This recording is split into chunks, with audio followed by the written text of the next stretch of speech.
What did we do last time? I feel like I'm forgetting something. Oh, yes, you are, my friend. Yes, you are.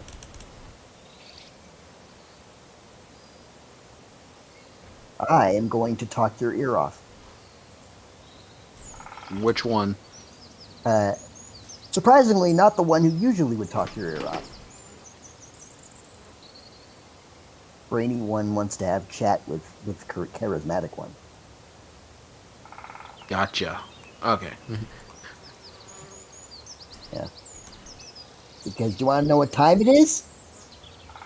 Oh, right. That's what It's I was forgetting. backstory It's Trump. time. It's trauma time. Yay! That's not a sound effect I have, unfortunately. Whee! I need to get. I need to get like a full-on soundboard at some point because that. I need more space other than the soundboard that's on the Discord.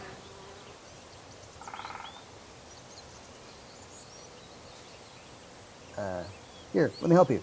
It's backstory time. Unfortunately, that one doesn't work as well as the one I was thinking of. Still funny though. Aw. uh, so yeah. If we are free to begin, You are? cool. LV will usher Jubilee to the fire and will sit calmly down beside it with her knees kind of bunched up and her arms around her knees to sort of just huddle up a little. And we'll turn to look at her and just calmly start by saying, "Tell me, Jubilee, do you can you picture me ever having a reckless attitude?" Hmm. Depends. Can you picture me not being as bright and cheery? Truthfully, no. Yeah, well, I was a bit more angsty when growing up in teenage years. Well, those are teenage years. That happens to everyone, even me. Point is, it's not hard to picture someone. It's not too hard to picture someone acting differently, That's but fair. Though that was a long time ago for me. I was in my youth. I was quite. Oh, hello, Jay. yo, In my youth, I was quite impetuous. I had quite the. I would even go as far as saying I'm quite the jokester in my youth. I had a penchant for being sarcastic, talking back to others, and having a strange, if not harmless, sense of humor. slight And rebellious streak with a hint of class clown. indeed, which is odd considering even amongst elves, my kind, the astral elf, is known for their general lack of emotion. So, having someone who was the, as you say, class clown was odd. So, I was not looked upon as fondly as one would like, and eventually got to the point where my childish pranks grew so irritating that I was not necessarily banished, but I was told by no uncertain terms that I was not welcome amongst my kind anymore. You were shunned. I was shunned, vilified, and outcast.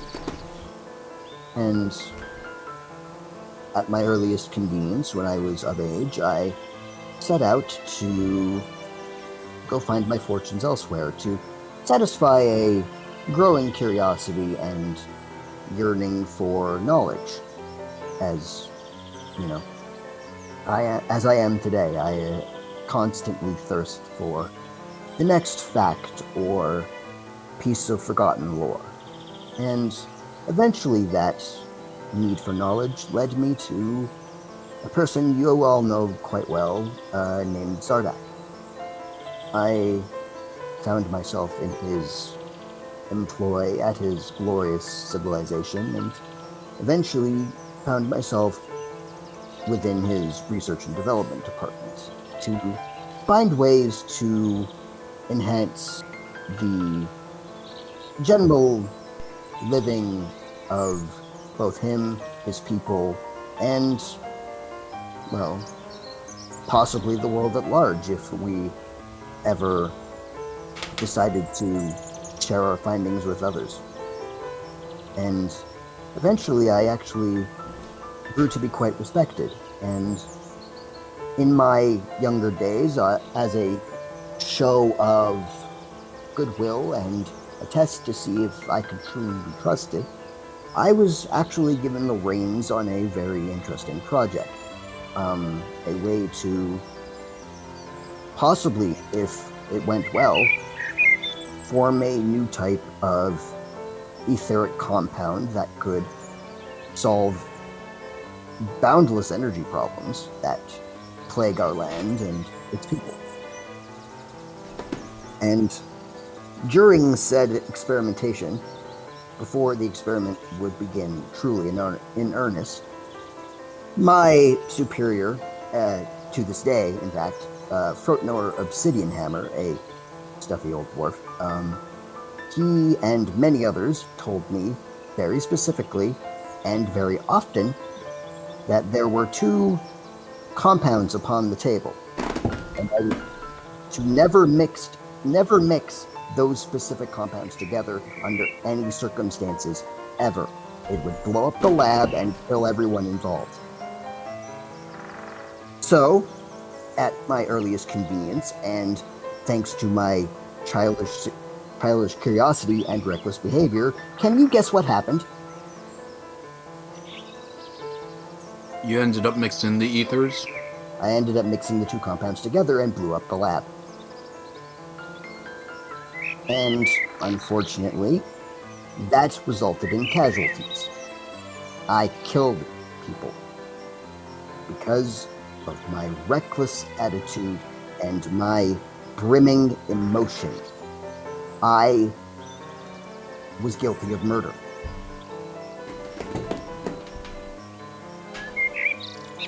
And it's honestly a wonder that I'm not in jail right now. But apparently, Zardak did not find the need for incarceration and instead opted for rehabilitation.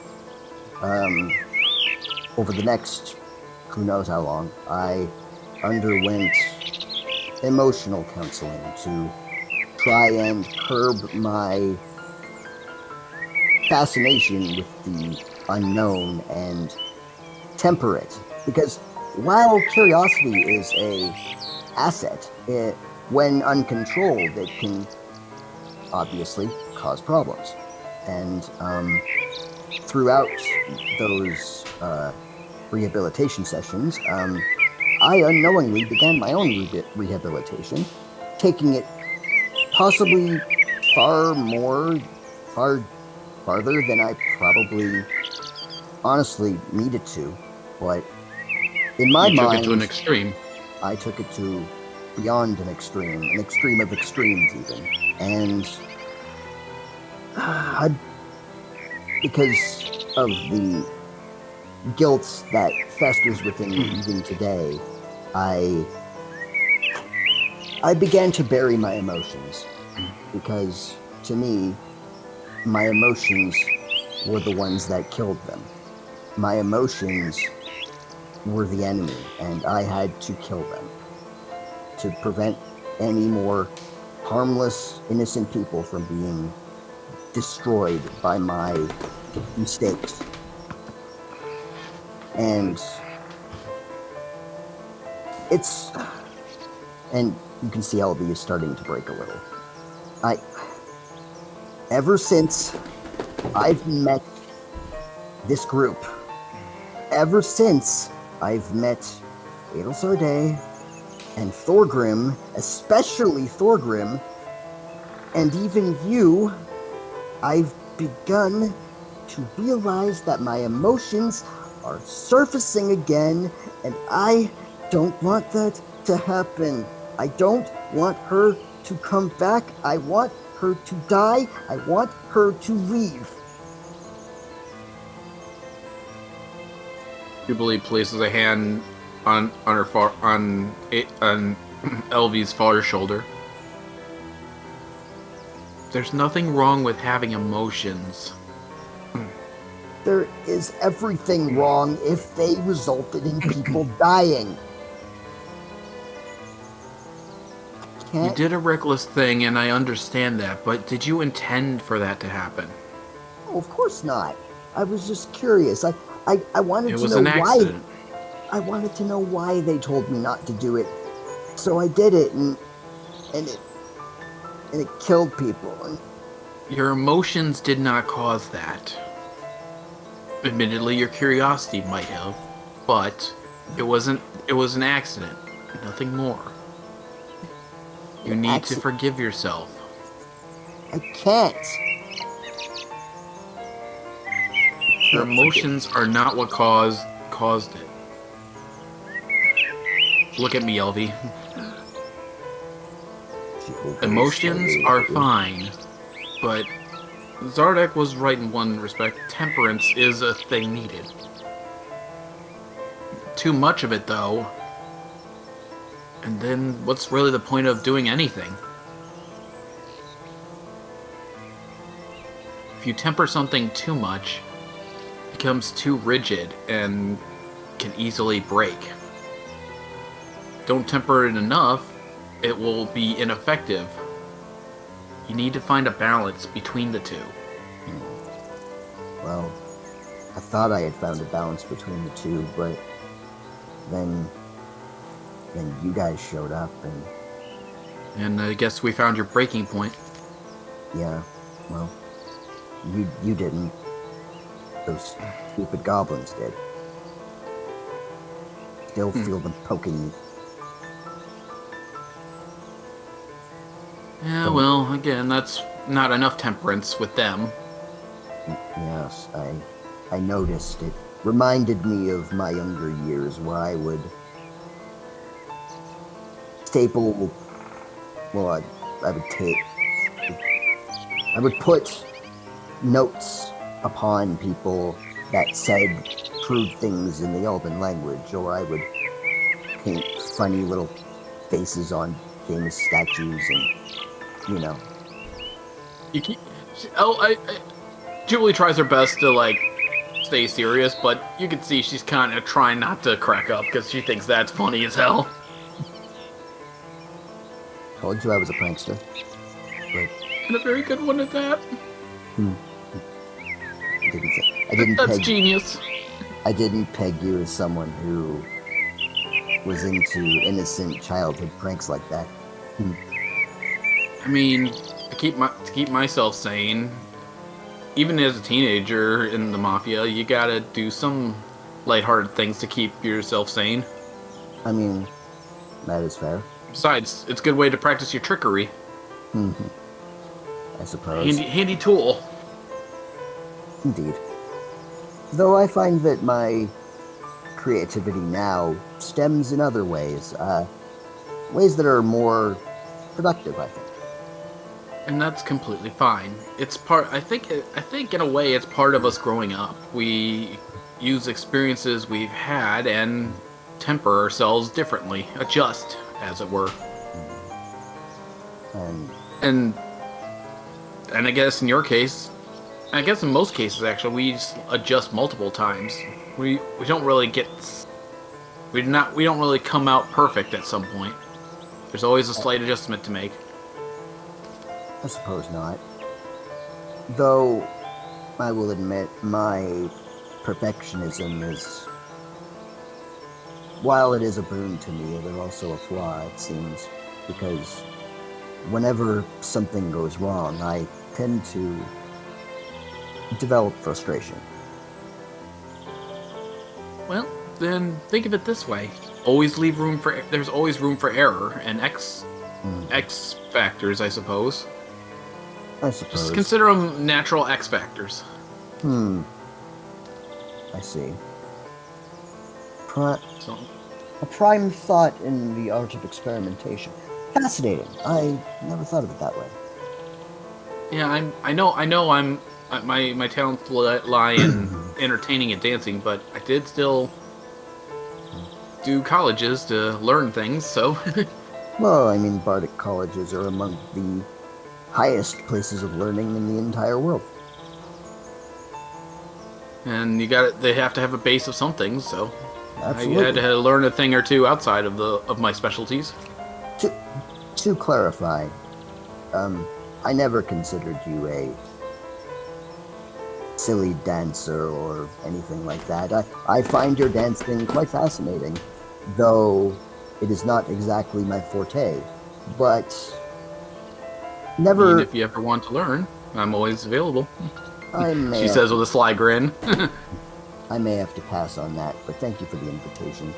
What I'm trying to say is, your talents are unorthodox compared to, say, mine or those of Adel Sardet or Hubert, but your talents are no less valid, and your talents are valued. Thank you. That is really nice to hear. You're very welcome. You know, Um, just to drive the temperance point home a little bit more, remember when we visited my parents? Indeed, Do you remember how I acted at first? yes, you were quite terrified. I was upset. Terrified, but I also tried to act more proper. Indeed. Well, I Speak less mean, from my mind, as it were. well, when your mother is a leader of a faction of, dare I say, criminals, Legitimate businessman. That's Yes, it's you hear fine. you I hear this understand. correction in your head. It's a business, but I understand the confusion. ah, well, when your mother is the leader of a business, then obviously your some modicum of um, Decorum. polite decorum and politeness are indeed expected. So I'm not 100% surprised that you were acting out of sorts And then later I acted a lot more like myself then. because you Like I realize said, that because you realize that though she is a businesswoman, she is also your mother. slight adjustments are always needed. And that one Indeed. was one of mine. Then, if I may, I would like to make one slight adjustment, and she will reach up and will uh, place a kiss on Jubilee's forehead. There, an adjustment.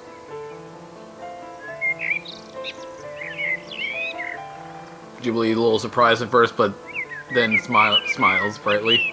I do not believe you or the others to be simply colleagues. I believe you to be dear friends to me. I just wanted you to know that. I know that I seem so I seem standoffish at times, but know that your safety and happiness is my highest priority. And know that we accept you for who you are, regardless of emotions or not. But again, as long as your emotions are tempered, it's a fine to have emotions. I suppose so. I just with emotions comes grief and trauma, and I Mm, am yet True. I'm not ready to face them yet. Well, you got enough emotion to show affection at least.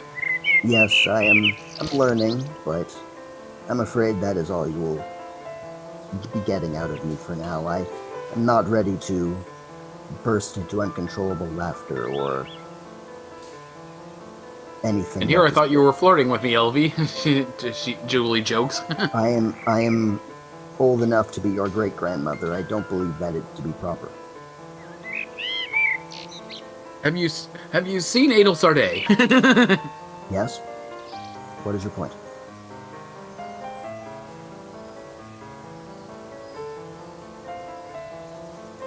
You know what? Never mind. Jubilee kind of says, thinking about what she was about to say for a moment.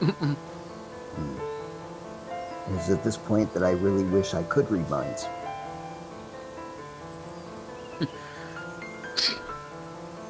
Well, in any case, Thank you for hearing me out. I suppose problems like this are best maybe to you be- don't have to kill that old you just yet, but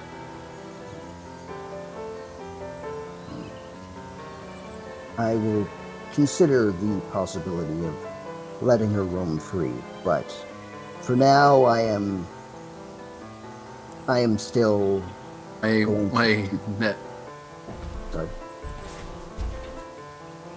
What were you saying? Go ahead.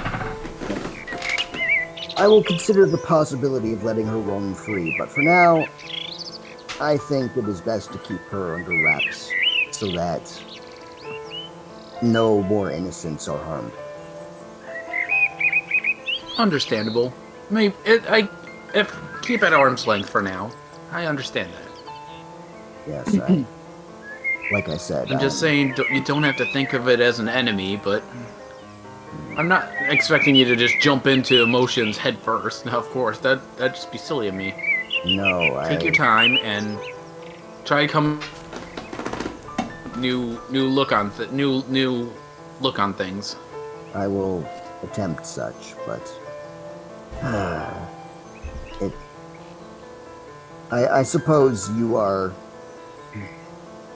the best person to ask for this, but so you do know what it's like to accidentally end the life of another person, yes? If you remember from my story of why I ran away, yeah, very familiar with that. So this is why I came to you, because I knew you would understand, but I do understand. Place a hand like on her hand. it's agonizing. I don't want... Oh. Oh, bye, Jay. How dare he leave? It's truly agonizing knowing that I put an end to such brilliant and innocent lives, such wonderful minds, without... Pain never truly goes away, you just get used to it. I suppose. I guess I'll just have to live with it then. Well, the first thing you need to do is forgive yourself for it at least. Acknowledge it was an accident and that you didn't intend on people getting hurt. That's your first step. LV just takes a long, long sigh. I don't know if I can. Not yet. Take your time. But again, acknowledging a problem is the first step to solving it. Yeah.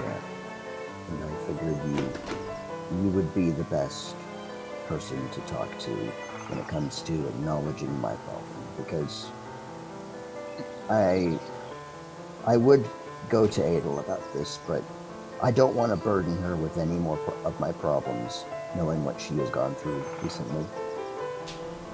Yeah. Milady does seem a bit stressed. That's an I wonder if I should understatement. help her with that. I mean, You almost see like Julie's getting a bad idea, probably. And just kind of grinning. darling, are you thinking about what I think you're thinking Probably. about?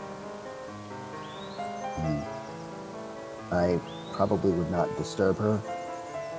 Besides, it Nah, seems that's super a good idea. somewhat. Yes. Yeah.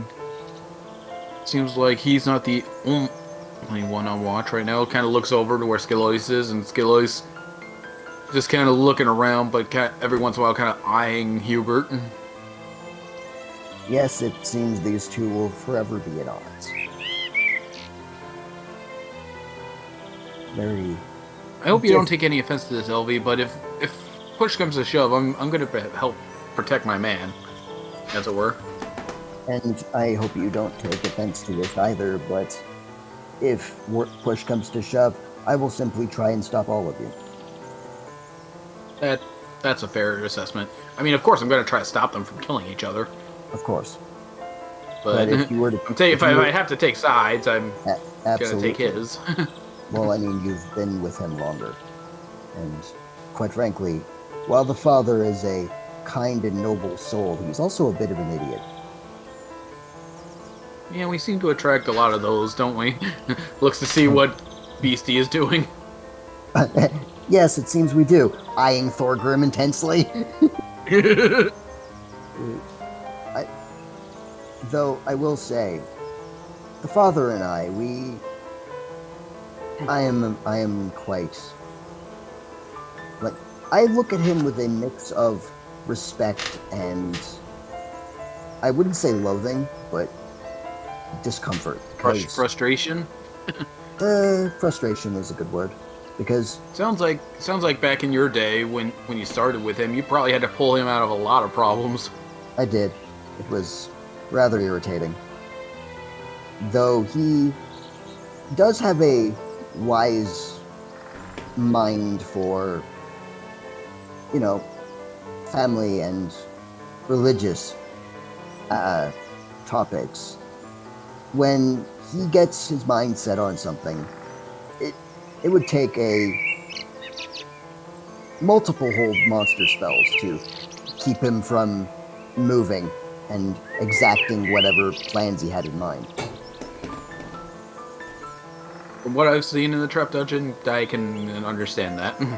Yes, well, I don't understand you people sometimes. You let your emotions run so freely, and you always allow them to lead you into, frankly, ridiculous situations. Well, I think most of us have figured out how to coexist with our emotions.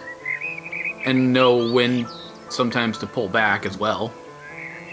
Looking at sometimes. the three barbarians. I see. And then there's some of you who allow your emotions to fuel your entire being to the point where it actually helps you in combat. Scylla just kind of looks up, just kind of confused. Never mind, Father. We are not talking about you specifically. Oh, okay. Beastie will just look over curiously. Hello, Goblin. Me listen, elf. You hear whole thing? Yes. She'll walk over to Beastie and do the forehead thing. Thank you for listening. She nods. Me no quite understand, but me understand it make you sad. Me make big boom kill many people. Not planned, not what want to do. No, me understand that. Oh. Many goblins in Nest did same. Me did same too. Oh. Accident or not accident? Accident. Ah. Usually. Oh, well. We accidentally lit the fuse. Yeah, exactly. We accidentally put a torch to the fuse. We accidentally lit the fuse. Flashback to the accident. I wonder what happened if lit fire on this.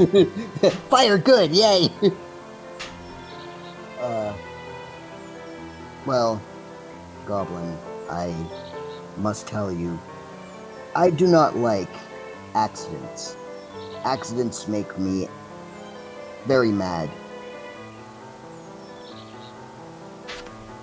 Beastie looks a bit confused at this. Poor elf. You be mad all the time. Yes. I am very mad all the time. But I hide it well.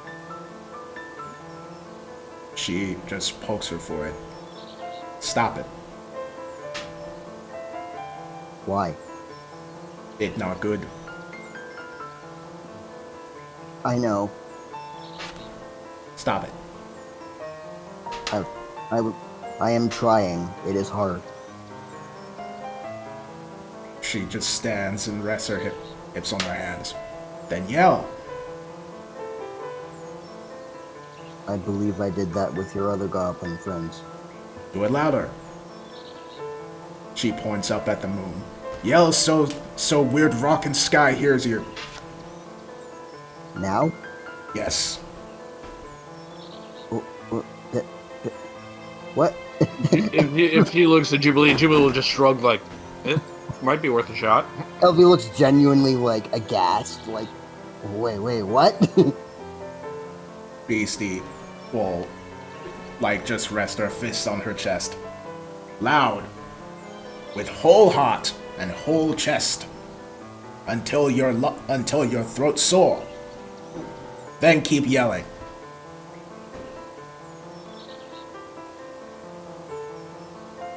I'm gonna look around to see if anyone else is watching and listening. Hubert has been listening the entire time. Of course he's been. he can hear anything. Well, he's also standing outside of the tent. So he's just been casually standing there, hands behind his back, just watching. Hubert, can I ask you a question? Of course. Is Lady Adelsarde currently asleep? Unlikely. I see. I do not wish to wake anyone. Beastie will nod. Me understand. Then she'll take a very deep breath and will scream as loud as humanly possible. The moment she starts screaming, the moon will glint and you are put into a silence bubble. Huh? What the fuck? Was that Huber or was that the moon? Yes. Well, it definitely wasn't Hubert, I can tell you that much. Alright. Beastie will stop screaming and will look around very confused and will look over to his like mouths, where's Scream go? Of course she can't actually speak. And she's like, huh? What happened to voice? What is this? And then she points at the moon. You did this! I'm imagining the silent pantomiming and it's hilarious. Exactly.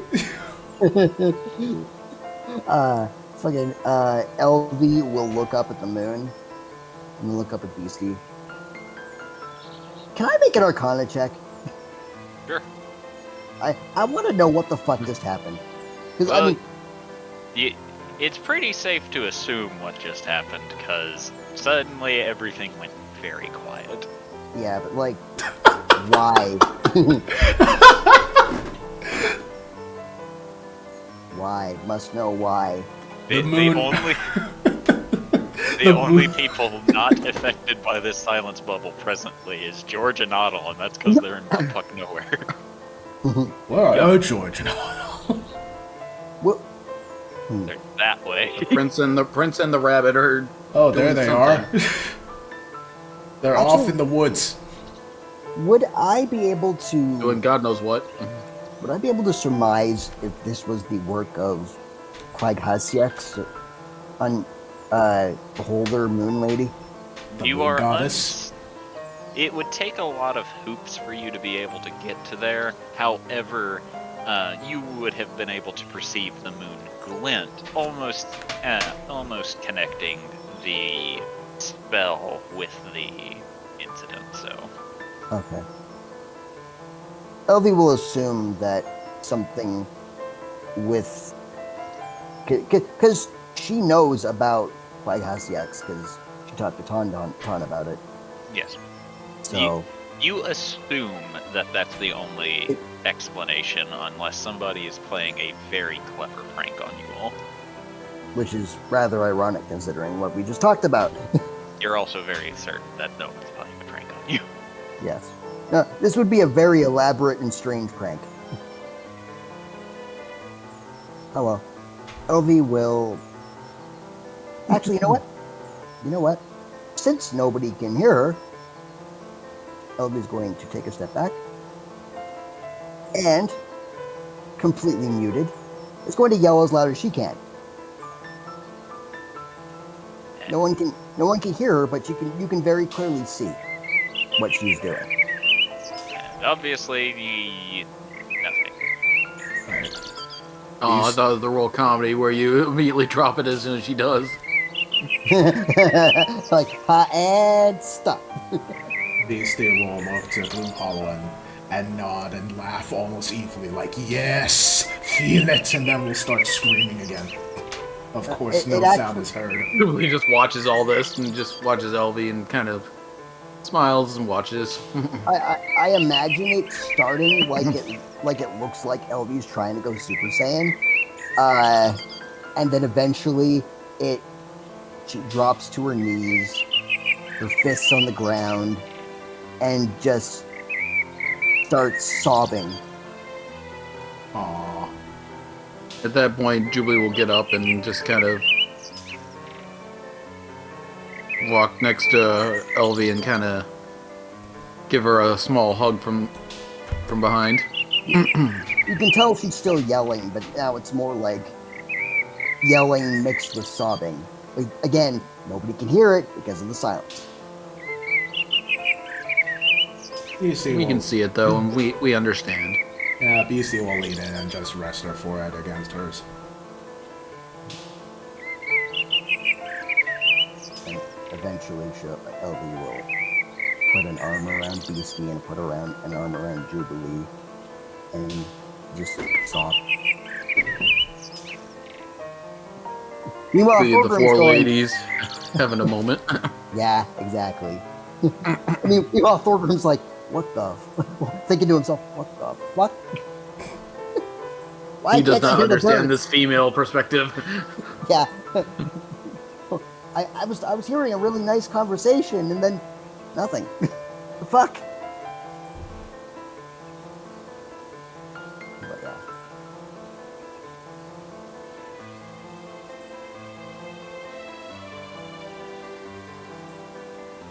Hark, the rabbit and the prince approach.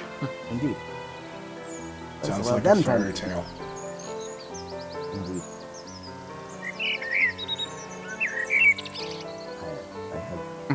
I have a story to tell about that is unrelated to the game, so I will not say it during the game. There.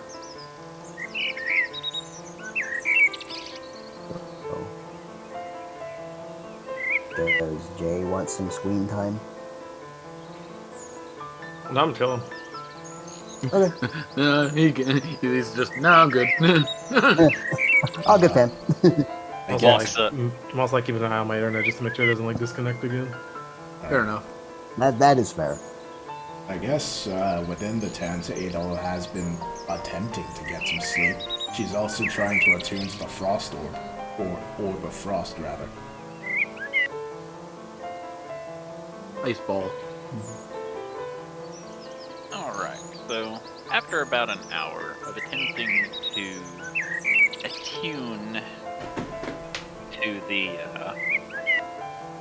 to the orb of frost, if you attune to that, like you already have a spare one. Never mind. I was about to say if you attune to it, you have to unattune to an item. Yeah, but she did get unattuned from an item. Quite forcefully, too. Yeah. So, while attuned to the orb, you have resistance to cold damage. Oh, damn. You learn the following spells. Hold on. Ooh. I gotta type this down here. Alright. Orb of Frost. Alright. Resistance to cold. Okay. You learn the frostbite cantrip. Okay.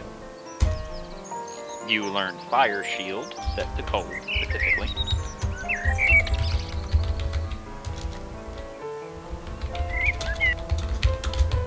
Okay. And you learn cone of cold. All right. You may cast both Fire Shield and Cone of Cold once per day for free, and you can continue to casting it using spell slots to fuel it.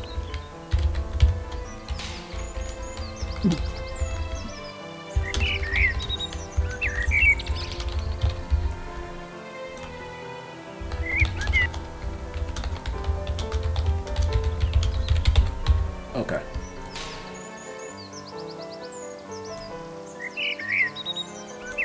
Cool. All right.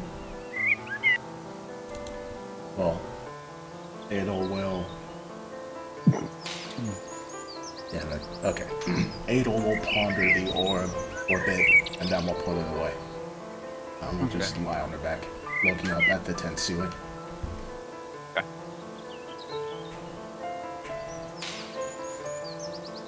After a while, she is going to try and get some sleep.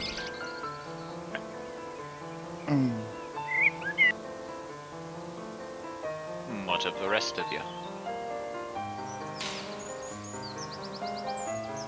After Elvy's had her cries, Jubilee will willingly escort her to a tent. Okay, well, LV will take said escort and will do so in a much less distant way than before, kind of gently grasping her hand and holding it. Jubilee will just stay with her, just to give her some company. That is very much needed and very appreciated. Thank you. I'm just gonna go sit down next to a rock and just drift to sleep. Meanwhile, Hall's gonna sit by the fire.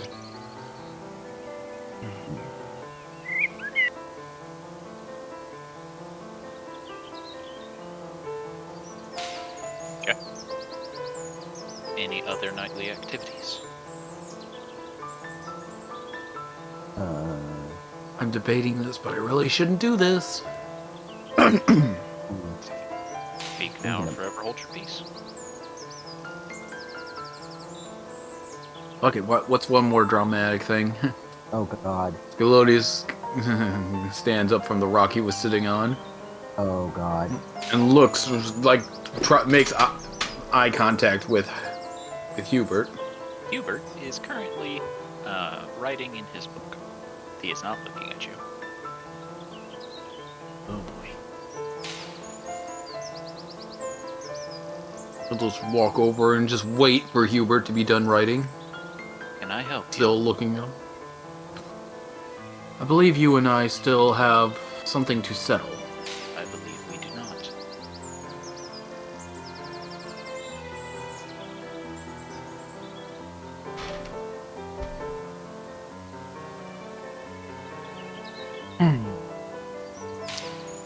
Well, I appreciate you trying to help my companions. I do not appreciate what you did in that last dungeon. I don't care how frustrated you were. That is You fine. do not lay a hand on them like that again.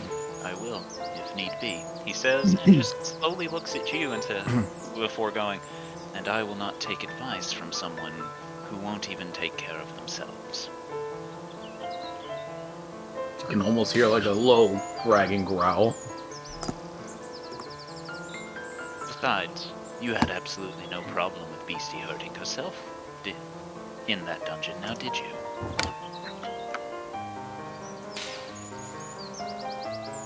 It is one thing for her to consciously make that decision.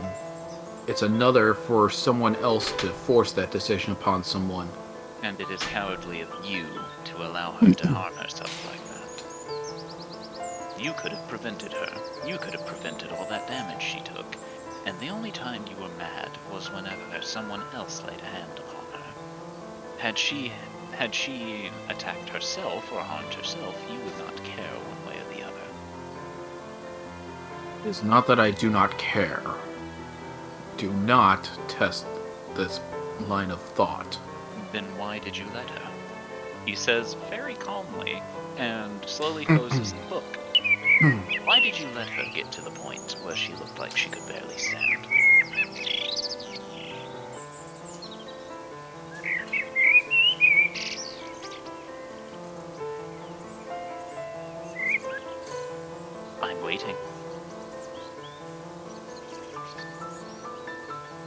Unless you don't have an answer for your foolish actions.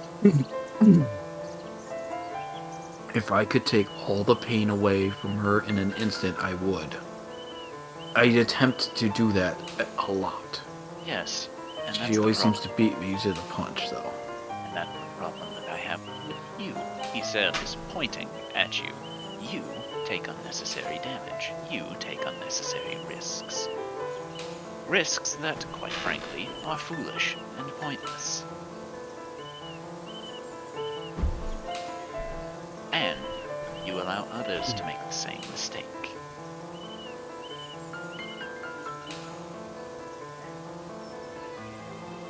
And then, Rather let someone take a risk than let someone else be a risk to them.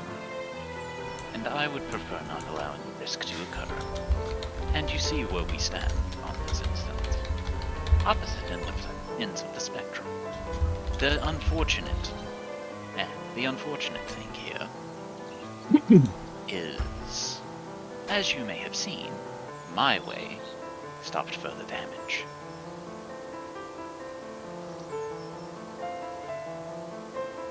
And you may not like it. You may not have enjoyed it. But it did. It stopped you from rushing ahead. It stopped her from rushing ahead. And it got us all to live. Even if you don't enjoy what I did, the outcome was better.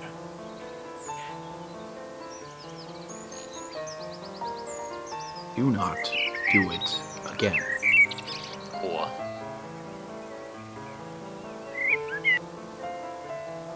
we are having more than a talk. I'm going to put this as very simply as I can to you. And I need you to understand that I do not say this with malicious intent. I do not say this in a way to try and dissuade you. But if you attempt to come at me in any way, shape, form, or fashion, your orphans are going to wonder why the priest never came back to them. Do I make myself clear?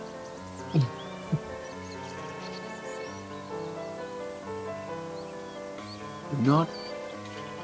You see him reach for a weapon, but then stop himself.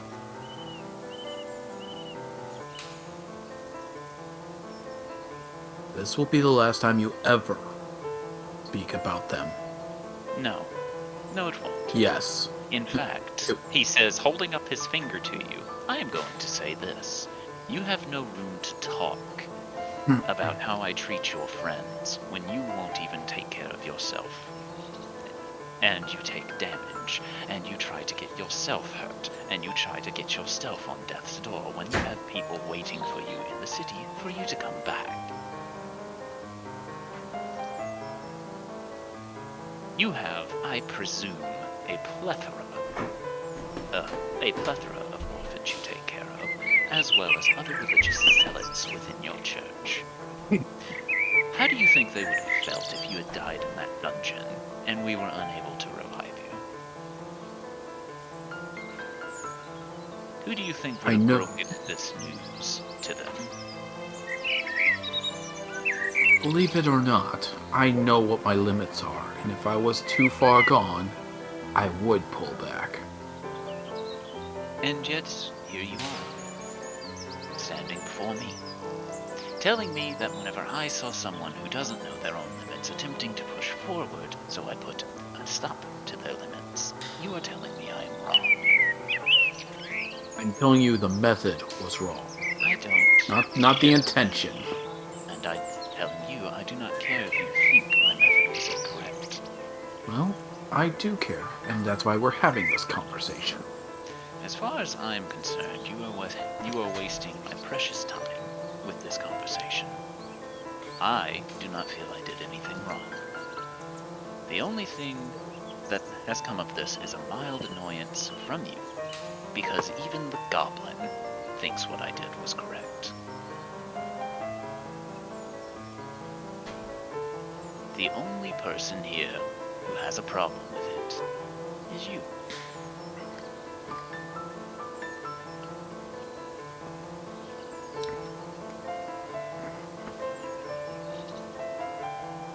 Then I propose this. The next time one of us disagrees with the other, we just settle it like gentlemen. I have no reason to. I have nothing to prove to you.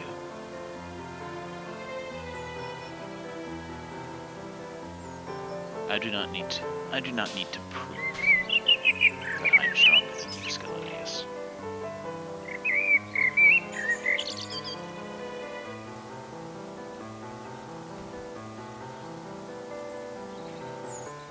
And besides, I am not a gentleman. I am a killer. So honor really does mean nothing to you. Scalodius, I have killed people with their backs turned. I have made people trust me and stab them in their heart. I have slit the throats of sleeping mothers and fathers before burning down the house. I have no honor. The only thing I do is protect those that protect this Lady Adelsade, protect this group, and follow the customs of certain individuals. I'm sure you are aware that Beastie goes by the law of strongest rules. As far as she is concerned, I am stronger than her, so I make the rules. Or have you not noticed that I do not that way towards anyone else? I have not struck you out of frustration. I have not struck Thorgrim out of frustration. Or anything. Beastie follows those who can beat her. So I beat her. It is her custom. It is her way of life.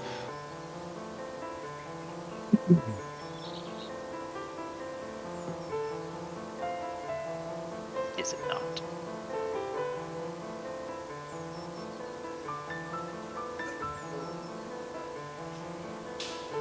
Very well. I'll yield this day.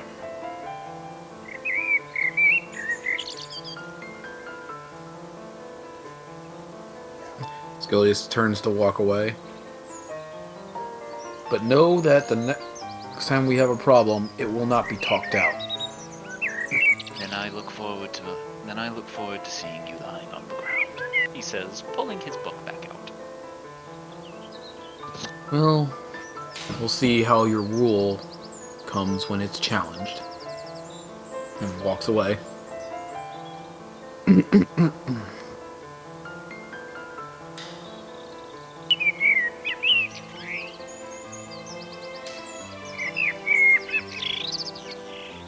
I was really expecting that to come to blows, I'm not gonna lie. Nah, Hubert doesn't hit first unless it's Beastie. But he was provoking the hell out of Scalodius, and he was trying his hardest not to swing. The only reason Hubert was provoking Scalodius is Scalodius started it. True.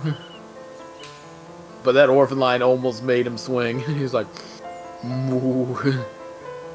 Question, have we taken a forest since we got to camp, or is this like right after the fight we went through? This is right after the fight. Y'all have Okay. not rested yet. Okay. If that's the case, then George is going to stand up, and he's going to approach Hubert. Hubert is jotting down in his little black book, stops, and slowly looks at you. Hello, George. So Hubert, Is there something I can help you with? potentially. And that might be. Well, as you probably know, I was cursed by the one thing back in the dungeon. And that thing is supposed to be coming in... How many days has it been since we left the dungeon? 1. So, In 9 days. 8 if you count tomorrow morning. Well, yeah, I guess that's fair. But my question is, would you be willing to spar with me in the morning? I recognize you as one of the most capable fighters in our group, and I'd like to put myself up against you to see where I stand currently. May I ask why?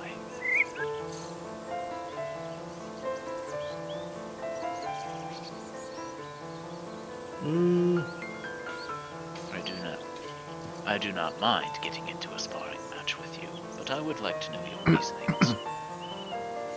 well, like I said, it's more or less to see exactly where I stand and what I might need to work on more within the next coming 8 days. I don't like having flaws, and if there are flaws, I'd like to work on that as soon as possible. Hubert will watch you for a minute before eventually saying, "There's no such thing as flawless, but we can definitely make improvements." Flaws are defining characteristics of all living things.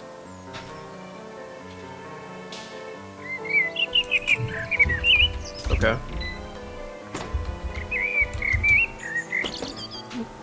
I don't think George was ready for Hubert to be that philosophical. He wasn't.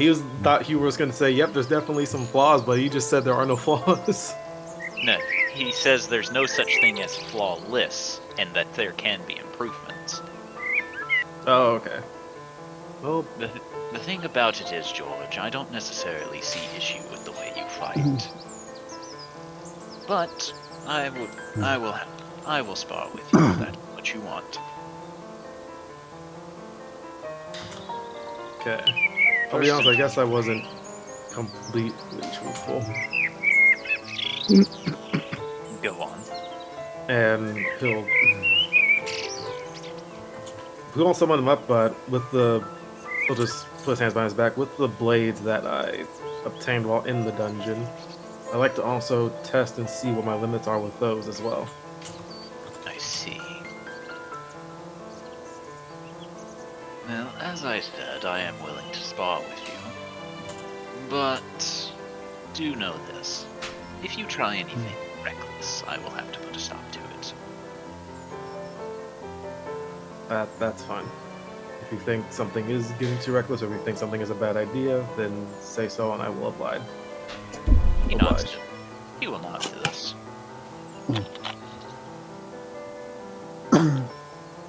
Now, is this a situation of a friendly sparring match, or do you want me to try as hard as I possibly can?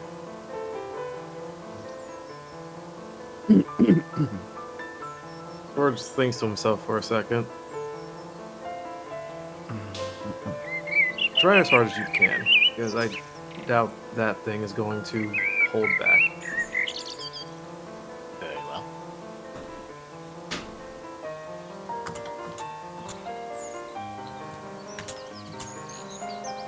Then, I guess I shall see you in the morning then. Sleep well, George. You as well.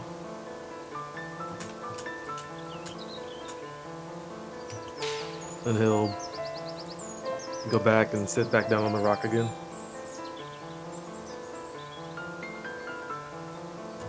Alright. Well, now LV wants to go talk to Scalodius. Yes, if Jubilee will allow me to leave her side for but a moment, I wish to speak to the god. She'll let her and just ask that she come back when she's ready. I will come back as soon as I can. Thank you. Another kiss on the forehead, and then she'll walk off. You're done talking to me. Now start talking to me. Exactly. I'm done talking to you. Now come here, you. Close is just kind of chilling on that rock next to the tent, just thinking. She'll wordlessly sit down and just look at him, sort of waiting for him to finish his thoughts. Kind of look over. Good evening, Lady Elvie. You can drop the lady. Just call me Elvie. How can I help you tonight, Gloomhollow? I would like to speak with you Actually, I have a odd request. I know many times you and I speak and you end up evangelizing about the grace and the might of your Lord Draco. But I think it is time. How should I put this? Would you humor evangelization from me for a moment? From you or to you? I'm From sorry. you. I don't...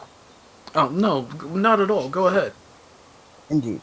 Well, I truthfully I do not know nearly as much about my god as you do yours, because it is rather a strange scenario.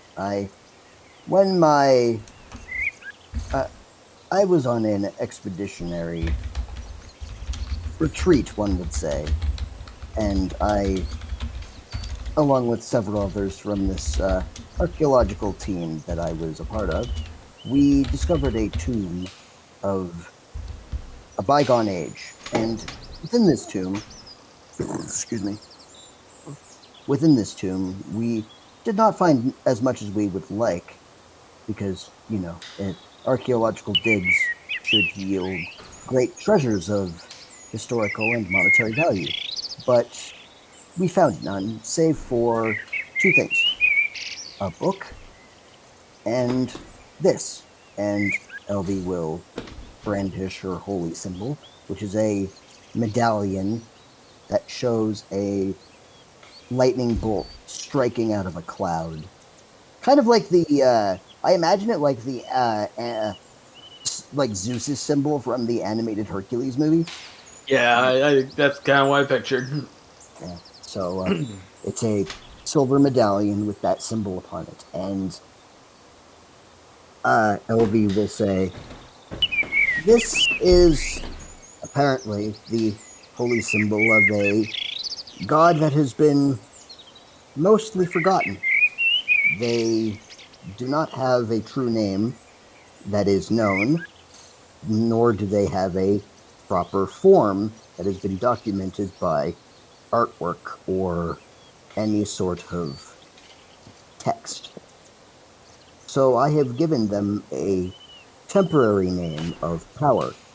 They give me power, and therefore they are power, so that is what I shall name them. But all I know about them is that they seem to be a god of lightning and storms and general electrical and thunderous capabilities, but that is all I know about them. And though I do not know of their exploits nor of their true form or grace, I do know that they give me not just power, but they also give me courage and strength of character. And, well, gods are special. They are, of course they are. They are of the divine, but they also give others hope, and they give others the strength to carry on, because you can have something to believe in and put your trust in. And though my god currently has no form and no true name that we know, I trust them, and I love them, and I want to one day meet them in earnest and know their true name. I don't know how much of an evangelization this is, but, well, that's all I know. Not really a splendid god yet, but they will be. I believe in them. And your belief is what carries your power. Indeed. If I may I take a look at the symbol real quick? Of course. And she'll kind of hand it to you, but in a way of like she's still kind of holding on to it. Scorlius understands and just kind of tries to take a look at the symbol from different angles and such, try to glean what knowledge he can. Roll religion.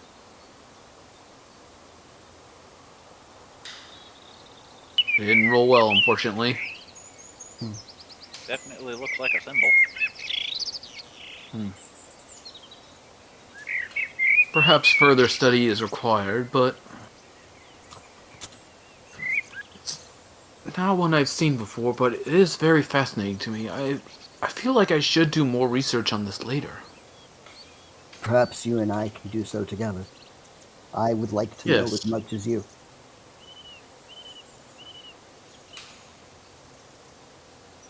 Well, when we get a chance, I believe research is in order. Indeed.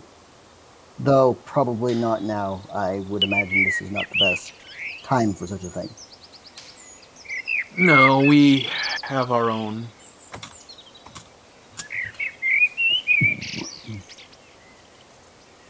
quest to deal with. Indeed. Anyway, I was hoping you would humor me for this. And not at all. If you ever want to talk about deities and such again, I am all ears. Of course you are. I expect nothing less. And she will genuinely smile at you and say, "Thank you, Skillerius. I thoroughly appreciate it." My pleasure, Gloomhollow. Indeed. Then, tomorrow? To tomorrow. Indeed. She will gently kind of do like a weird, awkward one-armed hug, and then will return to Jubilee. Ghost will just smile as she walks away and look at Beastie and just think to himself about how much he cares about his friends. Yeah, team besties, yay! Beastie will walk back to him. What?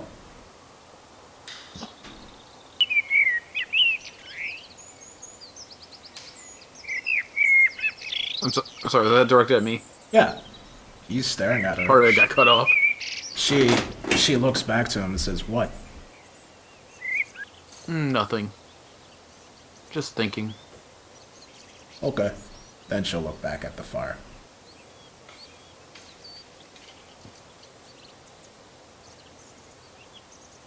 Okay.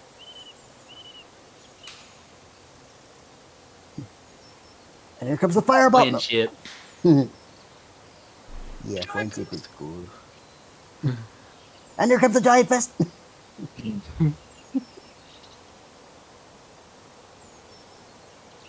Right. So, is everyone settling down for the evening? Yeah. Mm-hmm. No, Yeah. right. Keep on rolling, baby. What time is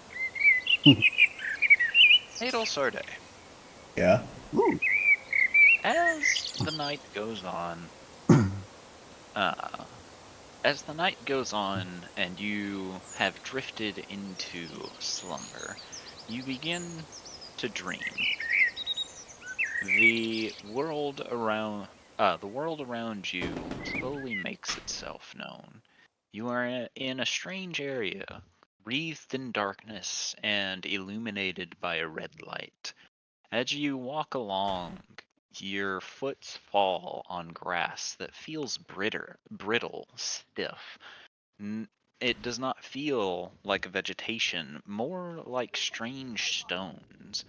As you look to the sky, it is blood red. It is blood red, having what look to be strange, dense clouds drifting above. As the wind hits your face, it carries not cold, but heat, seeming to warm you up. And as you walk past trees, you notice that instead of the hard bark upon them, You rest your hand upon it, causing it to shrivel away. You continue to walk along as various animals you pass by.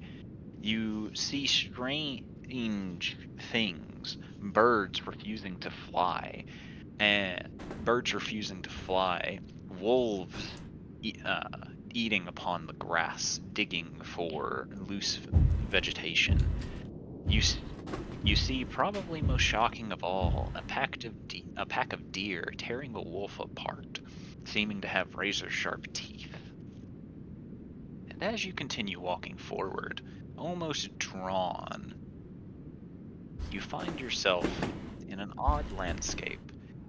Before you, towers, even though they are seated, towers a large visage of a demon, currently looking over an ever-dripping heart, as it stares and ponders. Before, Xanthragon looks slowly to you and motions you to step closer. Oh god.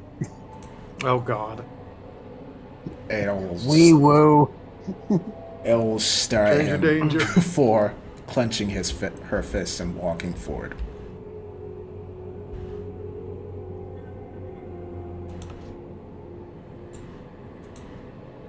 Adel Sade.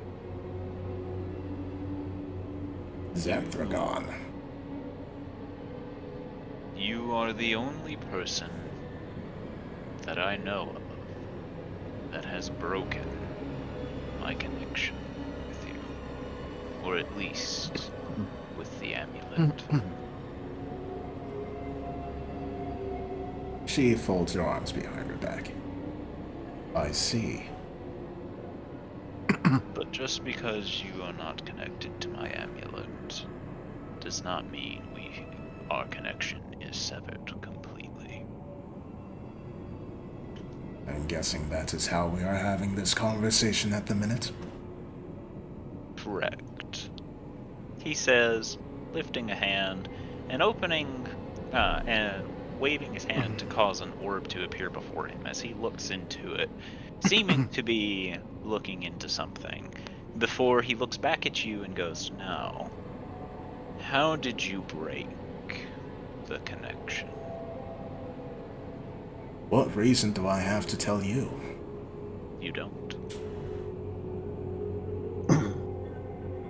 Then I won't. Then by all means, keep your secrets. And he seems genuinely okay with you not telling him. So is that the only reason you brought me here? No. Not the only one. You see, I cannot let a being that will not be my herald continue holding on to my amulet. I will have to send others to retrieve it from you. Other wielders of amulets? Yes. Very well. Saves us the trouble of having to find them. But as I am fairly certain, you are in possession of 2 of them. I cannot have 2 stagnating, not furthering my cause. What is your cause exactly? The same as all demon lords. To pull that plane into the abyss under my domain and my dominion. So what happens if we destroy all the necklaces? I do not know. I suppose I would have to start at square one and remake them. You wouldn't leave Crestfall alone?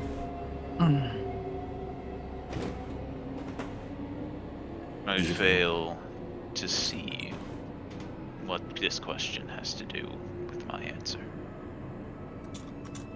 You stated you would start at square one, meaning that you would still want to pull that realm into the abyss under your control. I wish to pull all realms into my dominion. Then why not focus on a different one?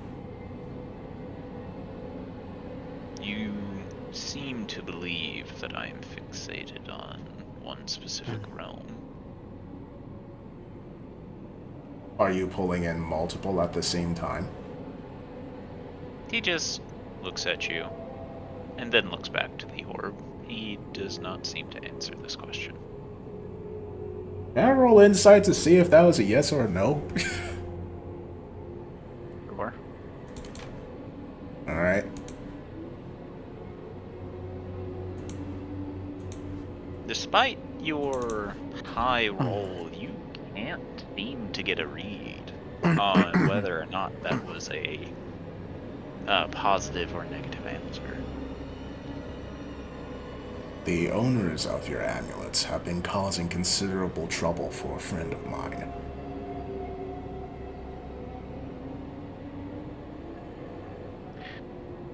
They are trying to further my purpose, what are my desires. They are not meant to not cause trouble. Really? They are meant to spread and eventually convene. And what? However, with you possessing two of them, and one of them being within the City of Angels, it is becoming problematic how long this is taking. Why? Do you have a time limit, or are you just impatient? I have no time limit. I can wait. I can wait as long as necessary. Ah, good. I didn't want to have you be further inconvenienced once we collect all the necklaces and destroy them. Especially since you're sending them our way and making it easier on us. So I suppose, since you're willing to give me power before, even if I didn't want it, I could assume that maybe you like me. Maybe that's why you're making things so easy for us.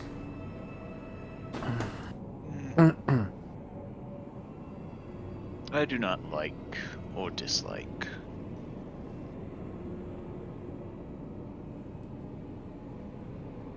If I liked you, I would grow to hate you. And if I hated you, I would grow to like you.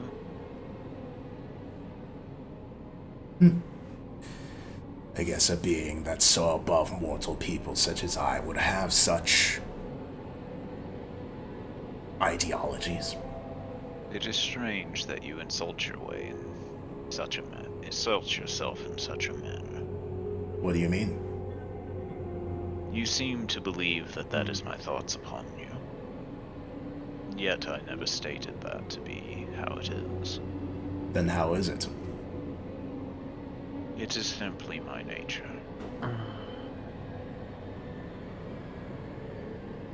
Is there something I could offer you that would make you leave Crestfall alone?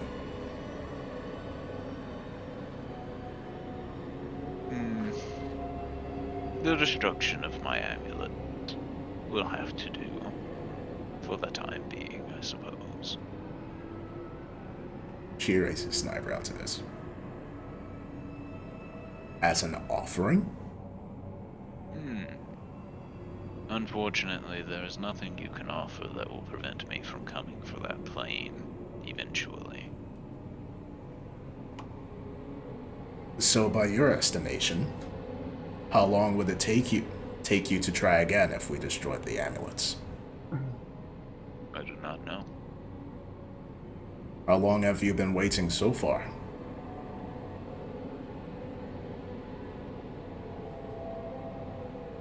He sits there and thinks for a while, and he thinks, before eventually saying, I am uncertain. I see. I guess you must have lost track of time. Time does not work here as it does elsewhere. She'll pull out her clock and her watch and check. You see that your hour hand is ticking forward as if it's going by seconds. Your minute hand is clicking one to the right and then once to the left, and your seconds hand is rapidly spinning backwards. Wow. This is confusing. You seem to forget. I am a demonic lord of perversion. Things that are in one state begin to exist in a state opposite of what they should be. Time is a linear progression. Here, it is not. Seconds bleed into minutes. The future bleeds into the past. The present, unknown and unstable. I see.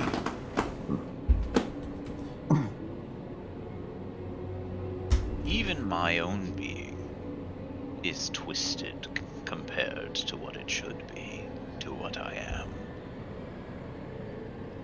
Indeed, you have been, quite frankly, pleasant to speak to, which is not the last thing I would expect from a demon lord of perversion. Correct. Demon Lord seek the destruction for destruction's sake. I do not.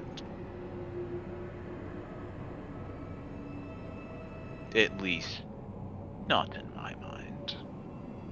I cannot stand how things exist normally.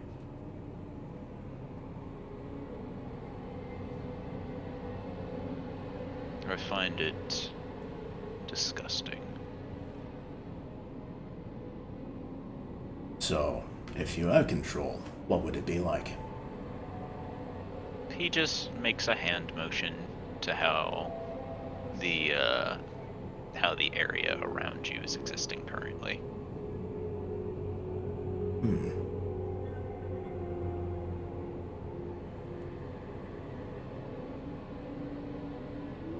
Well, were I to ask, how many realms do you have under your control? Or is it too many to count?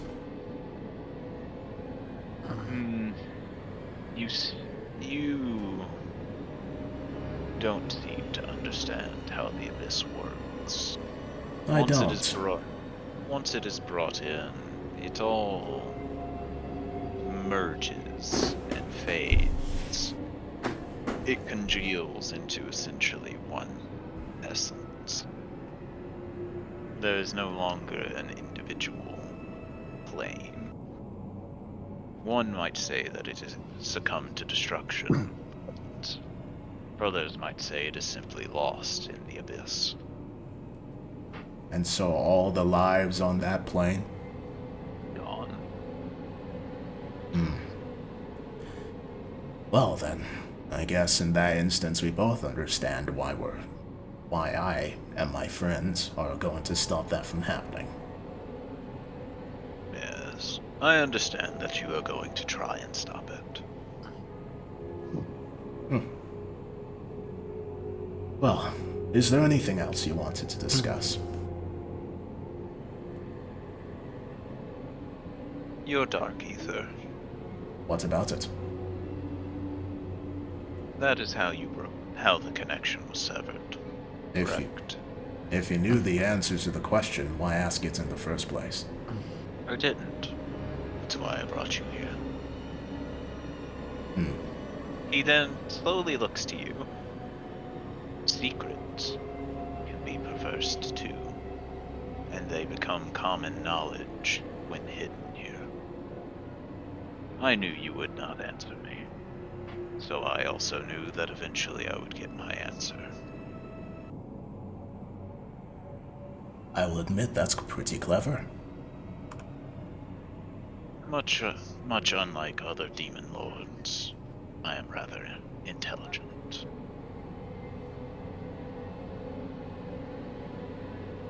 Well, I guess as far as demon lords go, I would agree. Though I've not met any other ones, as far as I am aware. I would not recommend meeting other ones either. He says, looking back to the heart, they are far more destructive than myself. Again, I guess it's a good thing you're the one going after our realm instead of anyone else. Any demon lord that could manifest onto the realm would destroy it.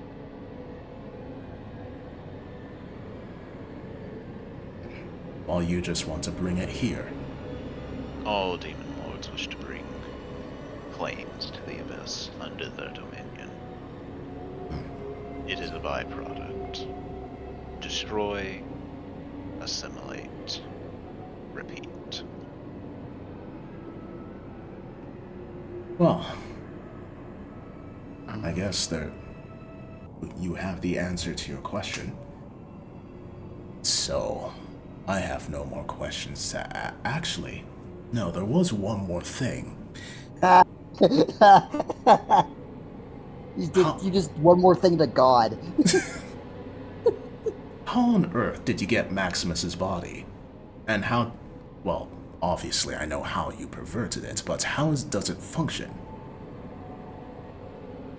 When Maximus was dying after being struck down by Rashi,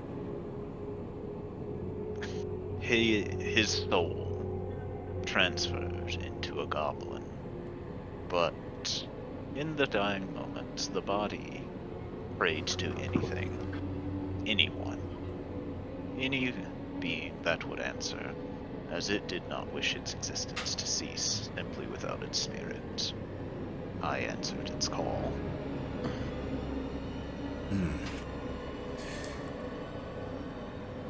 I see.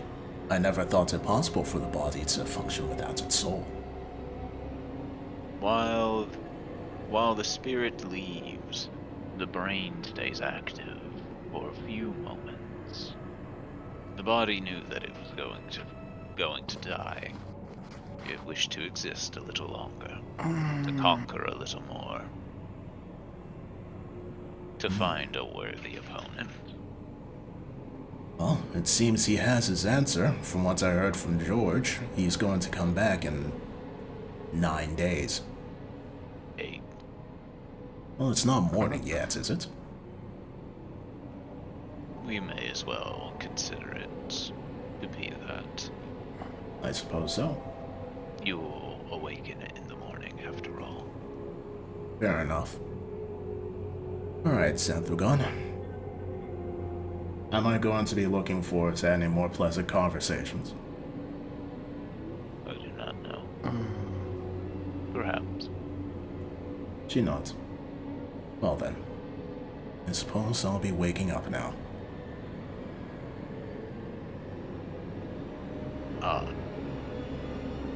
As for one more thing you said. Yes? I did not appreciate you trying to offhand that scroll. I brought it back to you.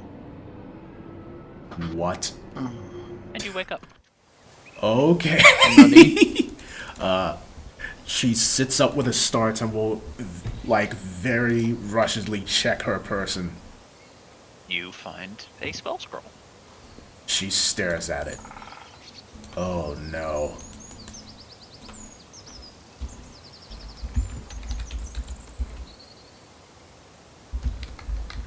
Oh, she's going to put it in her pack. Blood Moon spell scroll is back. Yay.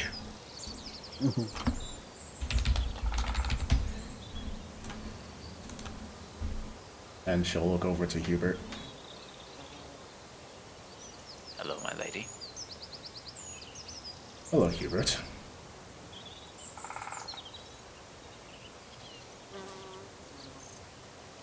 How are you? I am fine, aside from the fact that I had a conversation with Xanthragon just a moment ago. Judging by the fact that you are not panicking, it seemed to have been a pleasant one. Weirdly enough, yeah. Also, she brought this back, and she waves the scroll. Fascinating. Very. It seems like he's agreed to leave this plane alone as long as we destroy the necklaces. And he's sending other necklace bearers to us to get the necklaces back. I wonder which one. Well, hopefully he's just sending Maxwell again. Otherwise, we might have to deal with two at the same time. Why would we kill Obitus's Minotaur? Sorry, I meant Maximus. Ah. I highly doubt it's going to be him. Maybe it's the man that killed George's father. That would be convenient.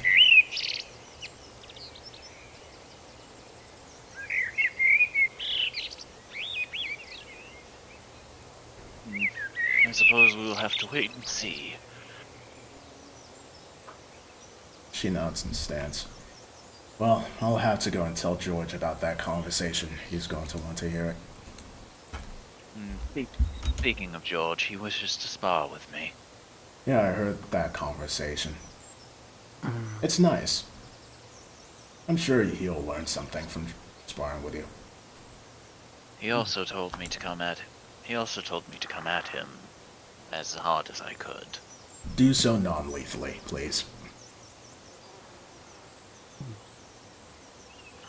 The fact that you think I would kill him for nothing is insulting.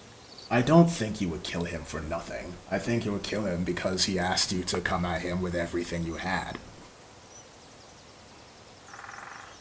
Unless you learn how to fight full force without killing. In which case, I apologize.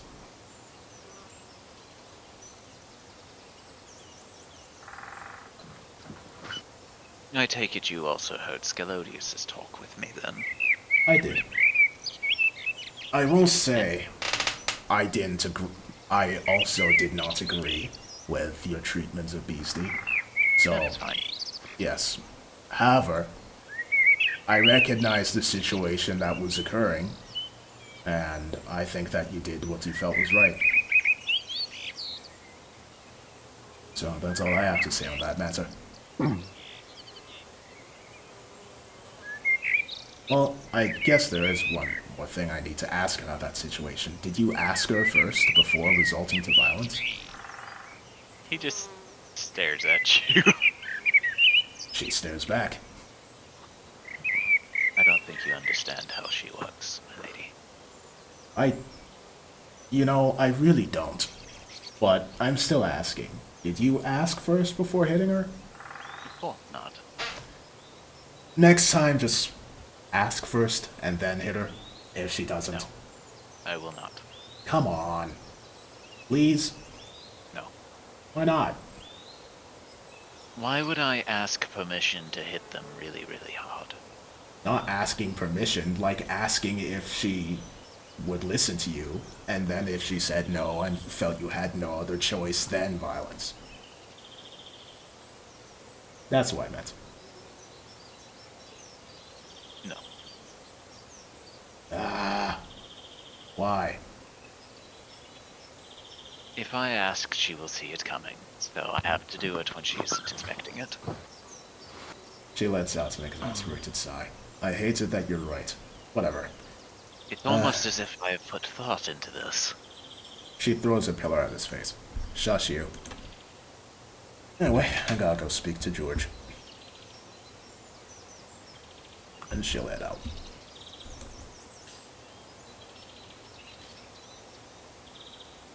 George, meanwhile, is awake doing some morning stretches. Good morning, George. Good morning.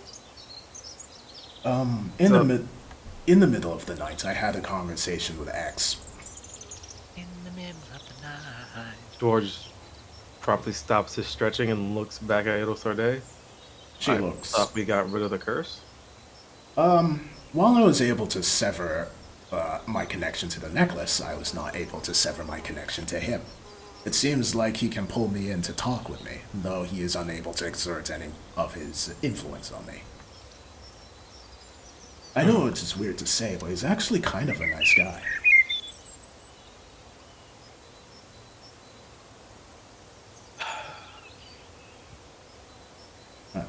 I You have know, some... if I was my old self, I probably would have stabbed you for saying a demon is a nice guy. She shrugs. Well, I have some good news and I have some bad news. The good news is, Xanthragon agreed that he would leave this realm alone, at least for a while, if we destroy the necklaces. He wants us to destroy the amulets. No, he just revealed that doing so would stop him from taking control of this realm. Okay. I'm not sure if he wants it or Why not. would he do that, though? The realm I was in, it seemed like secrets became common knowledge, so hiding things from each other was useless there. Either that, or it was so confident he didn't feel the need to lie. Like it was a game to him? Unsure about the game. He just seemed... how put it? Not like it didn't matter to him, but he had a certain level of confidence. It was as if he didn't see me as a threat, but he wasn't attempting to show himself to be a threat either. It was very matter of fact.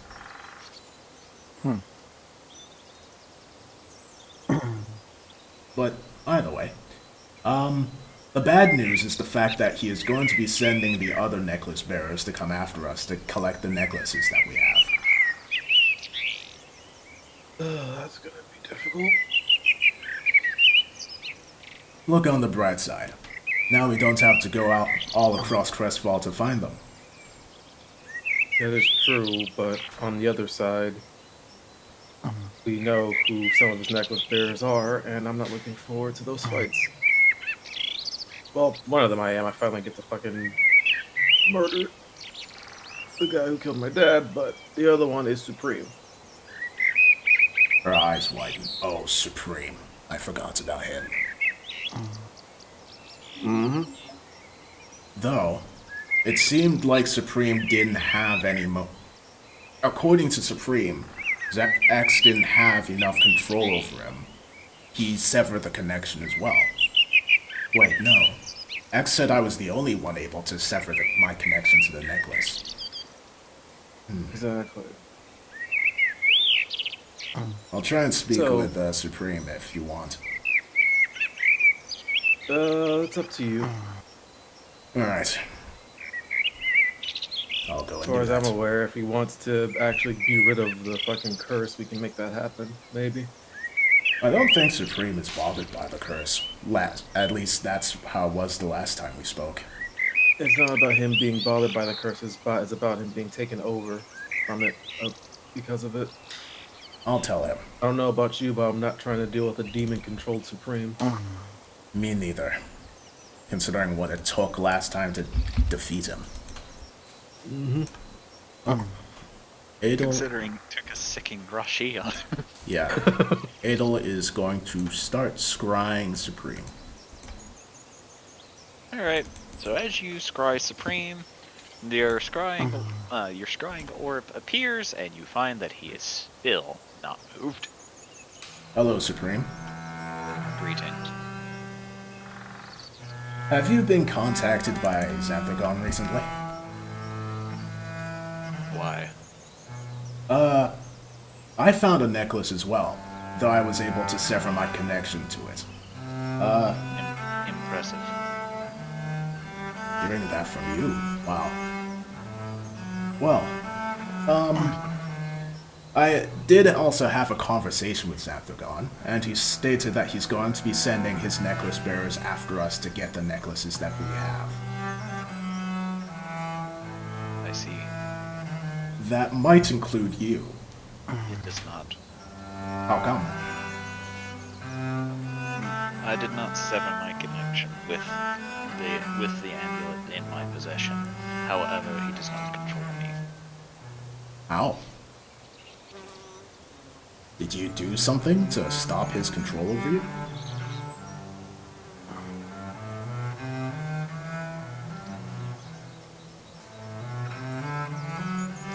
That is very difficult for me to answer. Well, if it's something that we could recreate, that would be great. Unfortunately, no. It is not something that you can recreate. Alright. There is a chance that they might go after you too, then, if you're not following Xanthragon's will. That is fine. Fine in that you'll be able to stop them, or fine in that you don't care and you're just going to let them do what they want? Irrelevant.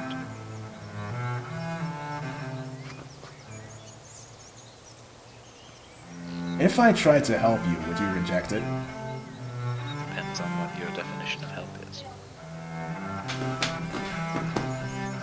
I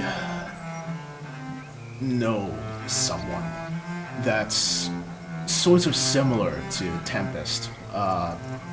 Someone that I would say is almost as smart as you, if not as smart as you. Unlikely. I figured maybe speaking to her might, I don't know, help you in some way? Why do you assume I need help? Because you're depressed. And I don't like people seeing people in your position and just not helping them. I am not a person. How are you not? I am an automaton. You are a sentient being. That is a person to me. That is a foolish definition of a person. I am a foolish woman.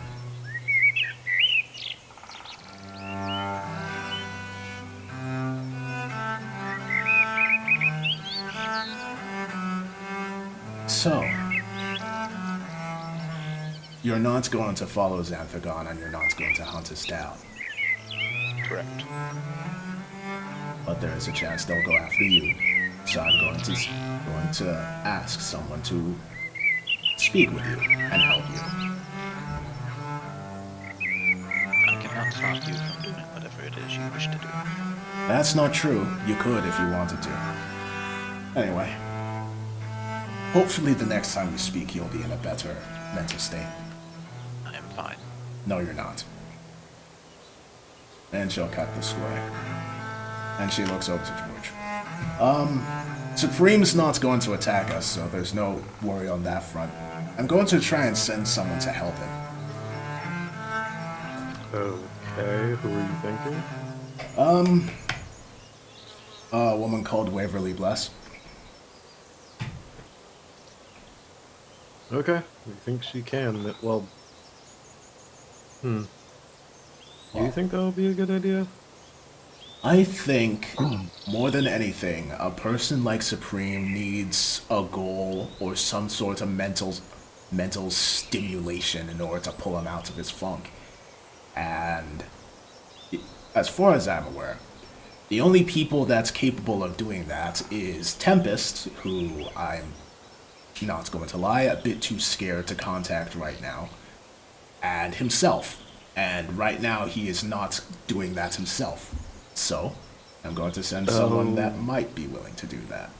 So you contact Tempest's rival. Yes. Okay. Do you not think it's a good idea? I think it's an entertaining idea. Well, entertaining is better than bad. And she'll pull out the Gates cube. Actually, she'll check her clock. What time is it? At 8:30. She'll pull away. I'll do it at a normal time. I don't want to wake her up this early in the morning.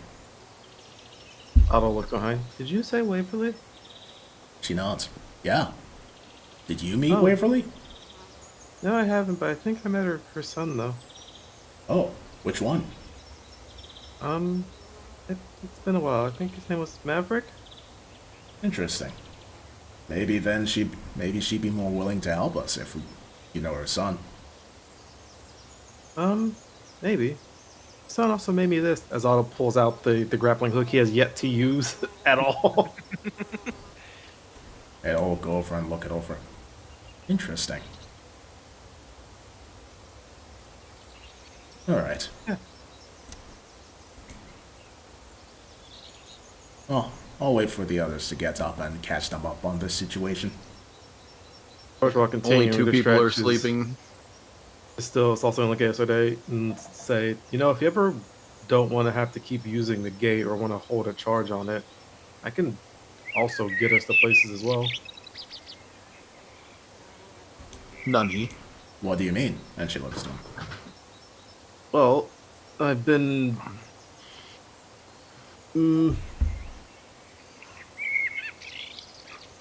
I get a quick sec. I just need to quick clock out. Hmm? He's clocking out of work. Oh. Well, to put it simply, depending on who lives where, I can get us to close to where they're from. I've been taking time harnessing my power and doing different things through my pact to be able to actually cast stronger magic. And part of that magic is being able to transport people close to where their home is. Oh, perfect. So, does that mean if I bring Waverly here, you can send her to Supreme? No, it has to be no, that's not what I meant. Oh, Unless someone is from the city where she resides, then I can get you there. You've got someone in that party. yeah, well, yes, that's Jubilee. Well, alright. But I was thinking of bringing Waverly here. Though, how she would get to Supreme, I'd have to think. I guess I could teleport her over to Supreme, but then I wouldn't be able to teleport back. If anything, we can. Well, I so could to go back to the one place too. I could bring Father as well, and he could teleport her over there. Actually, no. If I brought them both, then they would just bicker. I'm sure Waverly would know how to get there. Like I said, it's under very specific circumstances, and if we want to do it, it probably need to be done during a time where we're actually, wanting to get some sleep. Your spell? Yes. Alright, understood.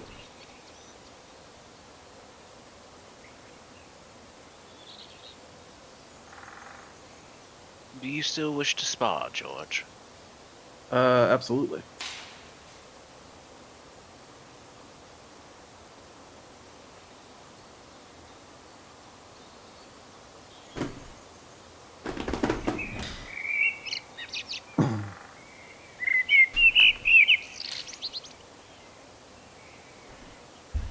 And that's...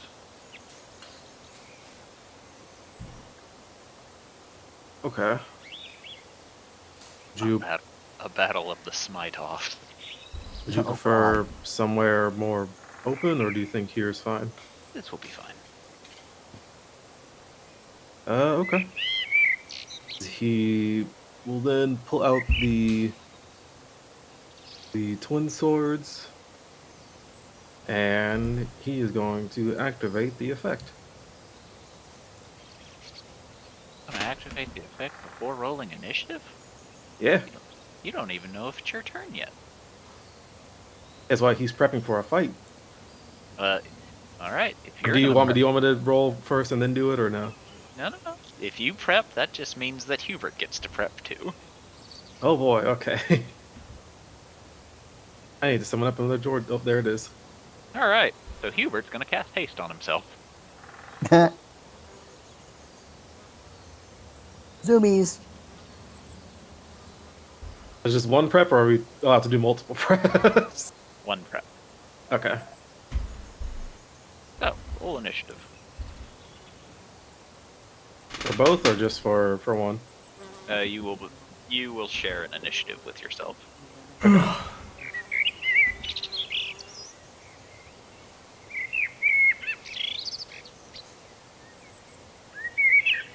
Yeah.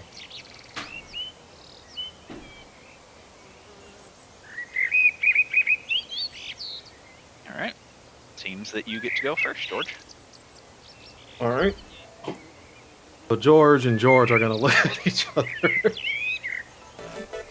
As one George is going to step further back, and the other George is going to. But do each one gets their own actions, or is it just like only get to have one do their own action and then that's it? They each get their own action. Okay.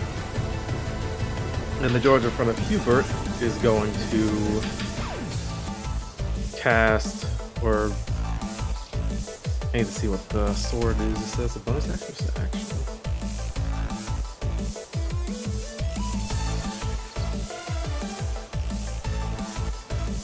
Oh, well then he's gonna have on the front cast Mirror Image. Go forward and try to strike with the Green Flame Blade as a bonus action.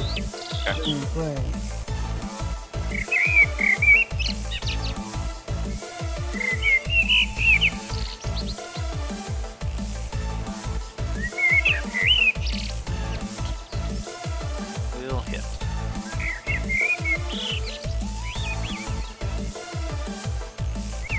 Roll damage. Yep. I need to add on the damage here.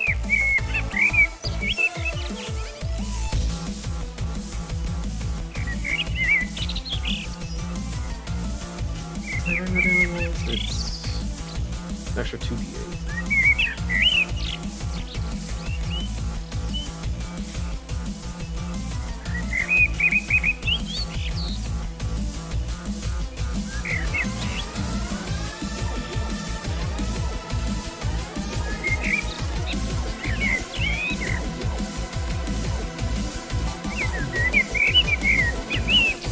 Then as he strikes, the other one is going to Eldritch Blast.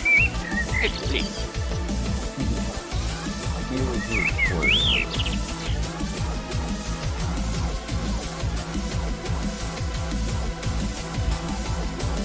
Oh damn. got a nice nat 20 up in now.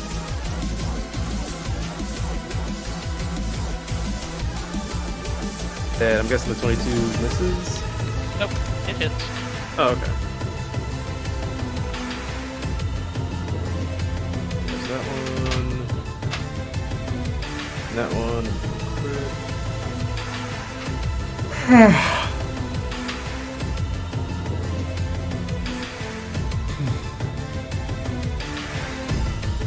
Nice.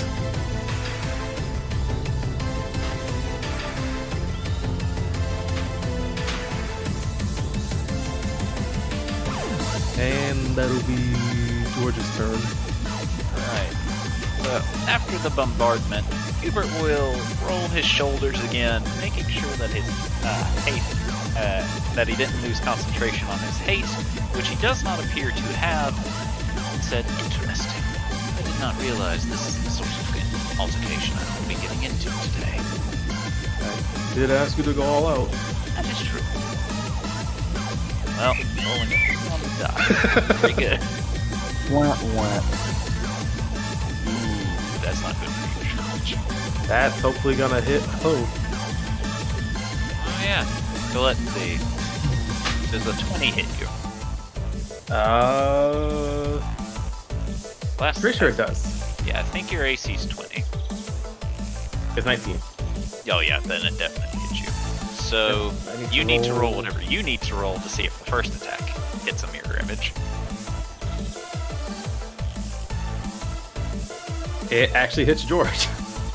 Nice. Uh-oh. First one does. That's not good. Let's see. That is 10 slashing damage, Alright.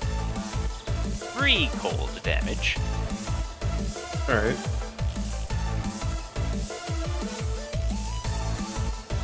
and for Shiggles, he's going to do the good old double smite. He's going to hit you with a staggering smite. Oh boy.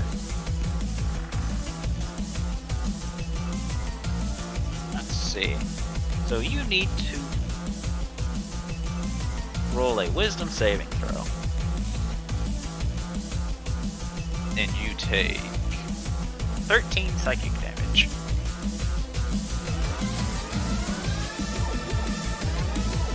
Alright, so you have disadvantage on attack rolls and ability checks and can't take reactions until the end of your next turn. Oh boy. And now the radiant damage. Oh boy. Wait, you can actually double smite?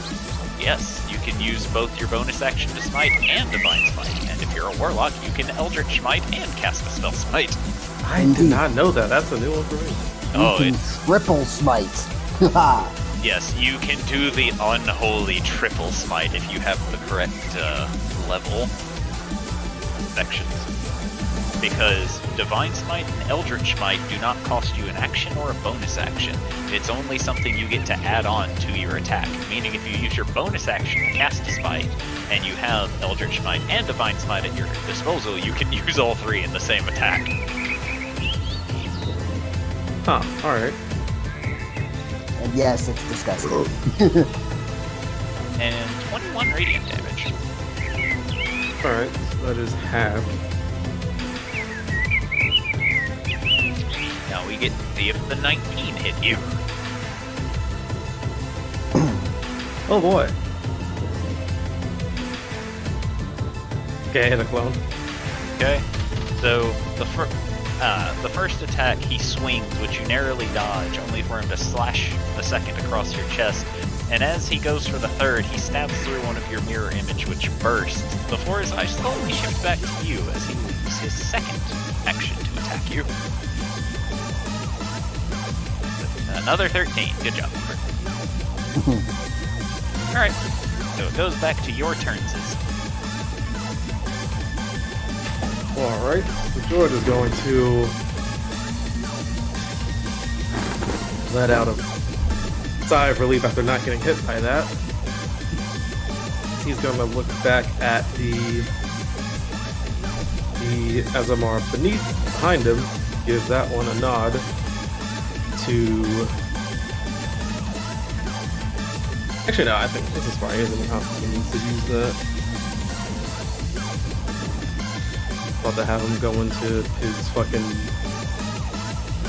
Radiant Soul, but that's only a long rest, and that's not gonna be good to use. I don't want to go Super Saiyan against Hubert. Next, knowing if he does, Hubert will just do the same back. Alright, so George is gonna stagger for a little bit, and he's gonna attempt to swing back. Remember, you have disadvantage. Yep.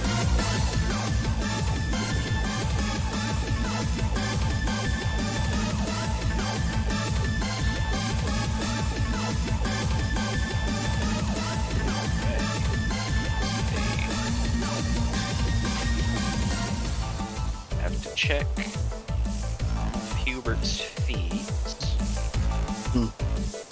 Check.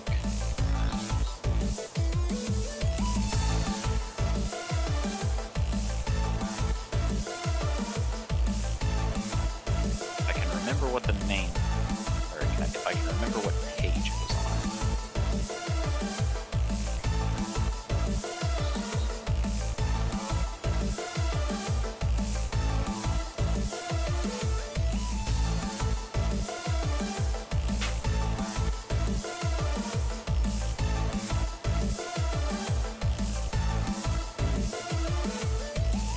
Because Hubert has the feat that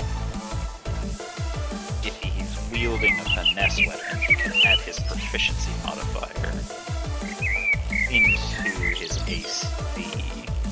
But I don't remember the name of the feat. I don't think it's dual wielded, but He does have dual wielder. Ah, it's defensive duelist. There we go.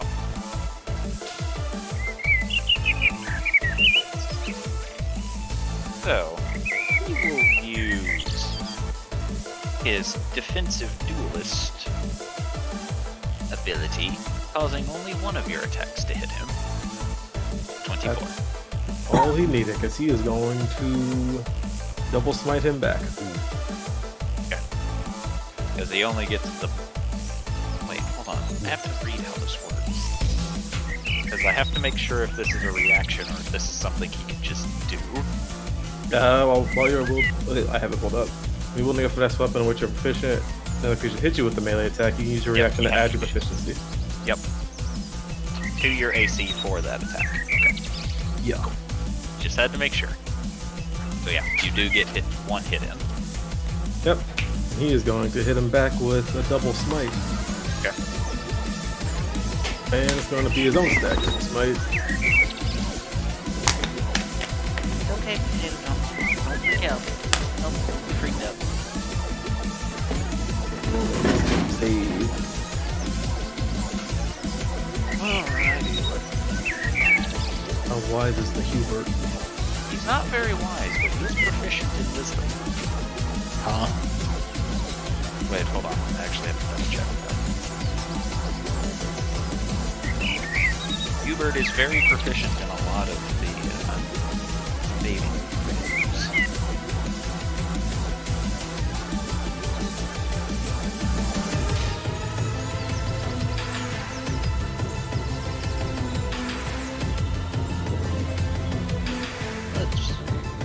Yep, he is proficient in wisdom and charisma saving throws.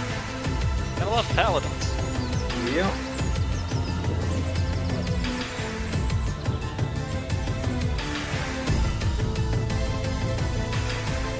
It's a +12. Yeah, his aura of protection. That is true. Forgot He about gets- the aura. God damn it. He gets an additional Good luck. He gets an additional +5 on his saving throws.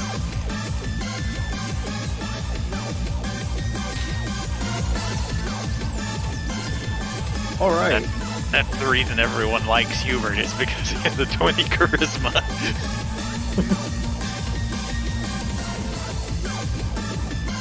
Okay, so the damage still goes through. It just doesn't get stunned. Yeah. Not wrong. So there's that. The Eldritch Smite. Then the Staggering Smite.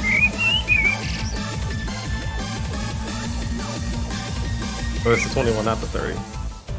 Okay. Hubert is knocked prone due to the Eldritch Schmack.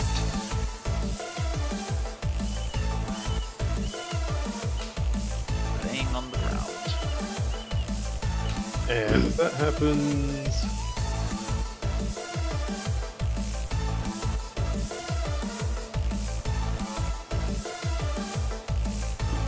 I just thought something really fucked up that can happen here if I'm not gonna do it. I'm gonna banish Hubert! Dude, that's exactly what I was thinking. Then if that happens, the other one is going to.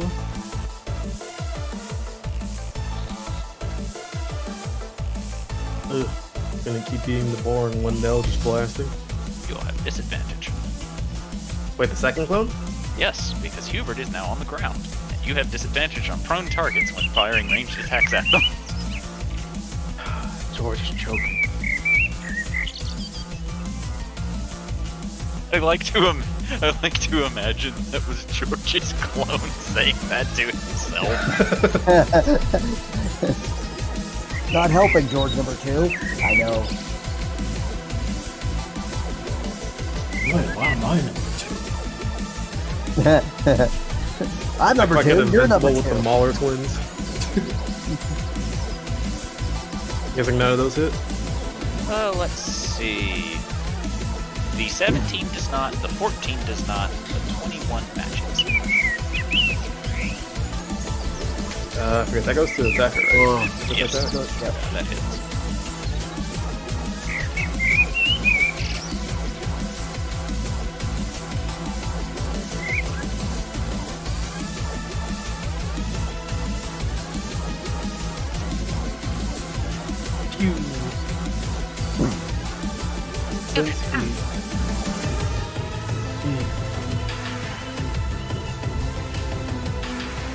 Crap, I forget. Can prone targets make attacks of opportunity?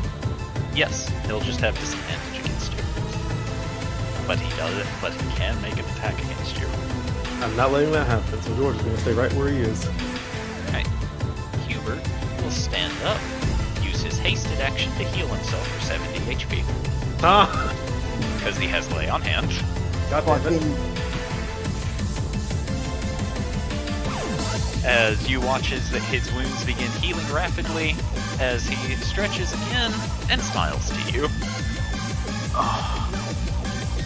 18 does not hit you, 16 does not hit you, 19 does hit you.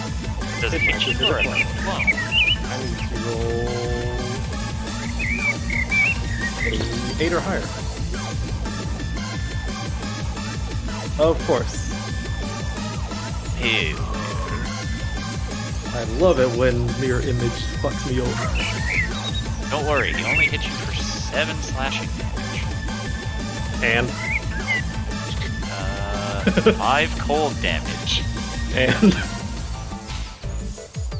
20 radiant. somehow this George is still up, I think. Well, that means you get to be shanked by Stabitha. Not with a 15, you don't. I fucking love how he named his weapon.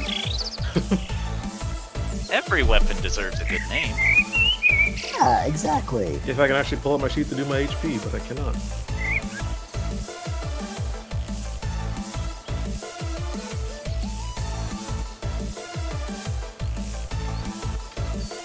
Let's see.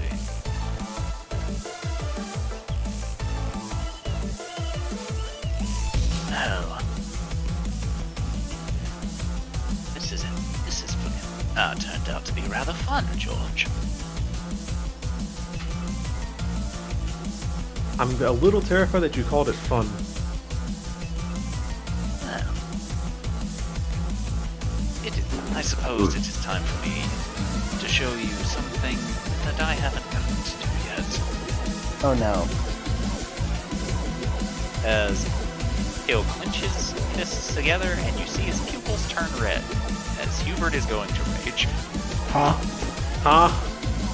What? Huh? He has a barbarian level? Yes, he took a barbarian level. When the actual fuck did he do that? The last level. Hold on, we need to change the music. The things just got That's what super George real. is thinking to himself. When did the actual fuck did he learn that? Okay. Put on the Revengeance music. Is his rage like noticeable, or is it like sort of like a quiet rage? The only thing that has changed is his eyes have gone red. His rage is not anger. His is more of a state of mind. Sort of. Got it. More like a focused killing intent. Yes. Got it. But he took a level in Barbarian on his last level up. That's Huh. fucked up, dude. Yeah, That's crazy. That's scary. Thorgrim inspired him to take a level in Barbarian. Gee, thanks, Thorgrim, Thor. considering Jubilee got inspired to take a little Paladin because of Hubert. Wait a minute, so does that mean Thorgrim has to take a level of Bard now? Complete the trilogy? Alright, George, it's your turn. Yep, George, after seeing this, is going to immediately call for his other clone to The song I was step thinking up. of was pretty good. And the clone is going to put his hand on George, as George is going to cast Thunderstep. God damn it!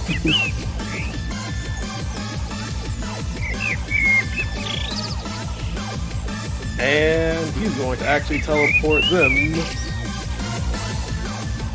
Going to be a bit of patrol, but to the trees. Okay. On top of the tree, actually. Thorgrim is eating, and then like the loud boom happens, and he falls up. We're like, God damn it! You will have to roll a dexterity check to see if you can stand in the tree branches. Since you are in the thick of battle.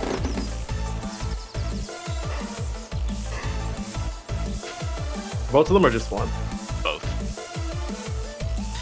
Boy, so like acrobatics or just straight dex? Just a dexterity check.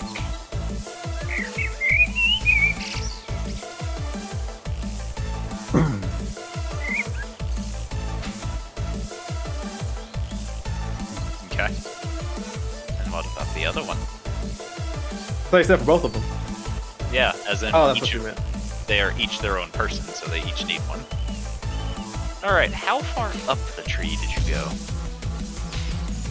Just probably to, I want to probably to the first one they could stand, like the first branch they could probably stand on.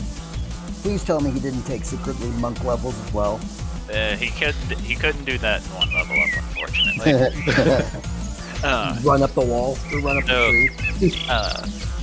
One of your Georges lands fine. The other of your Georges falls 10 feet and lands at the bottom of the tree. And takes 4 bludgeoning damage. Yep. You can choose whether or not that was the George that cast the spell or the George who hasn't. That'd be the George that cast the spell.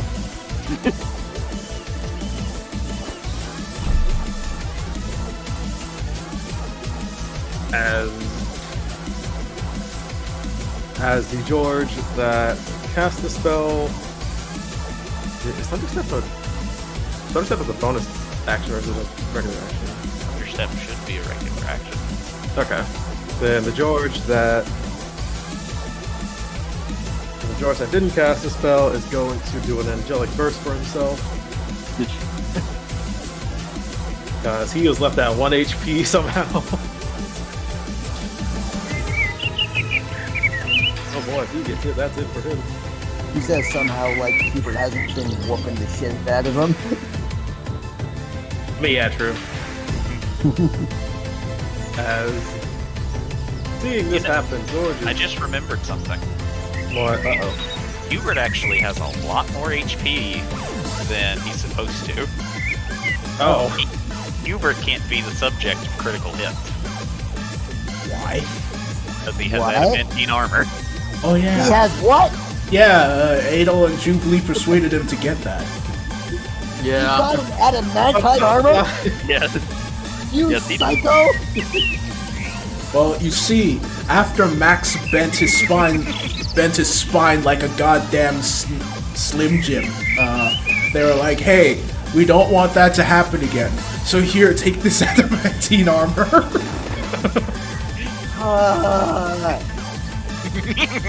George in his mind thinking, why in the world did they get him adamantine armor? Alright, anything else, George? Yeah, I need to refresh again because for some reason this shit is not like that. Oh, yeah. Mighty. Or it is, it's just not letting me load up the character sheet. So I probably just need to keep that open. Yeah. Mighty, what's his name? Snapped his spine like a twig, and so, you know. Hunter Max, by the way. That's what I meant. Hunter Max. Thank you. We have Maxwell, we have Maximus, and we have Hunter Max. Is there any more Maxes we should know about? Meow. Exactly. No, it's Moo. No, that's my cat. Alright. As that happens, the George above in the sky will Eldritch Blast at even as a bonus action, as the other George will do Chill Touch at him. Okay, they're both using the bonus action. Yep.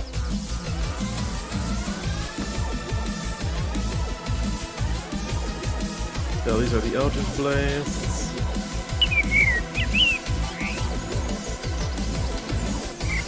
Oh no. Oh no. Alright, Oh dear. so, you watch as Hubert will look to you. You can see his glowing eyes in the distance, and as your blast speed toward him, in a flurry of blaze, he knocks one aside, knocks the second into the ground, before his blade lights up as if he's about to divine smite as he hits the blast right back at you. Roll damage against yourself. Oh god. Wait, George, watch out for the... Oh. Suddenly the music's way more appropriate now.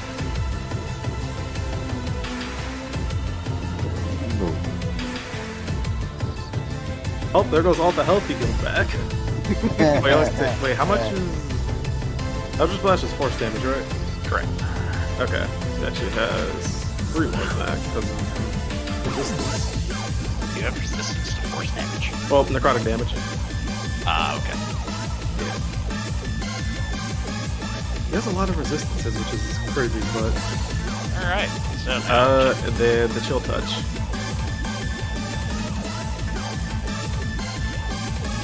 Which is a range spell attack.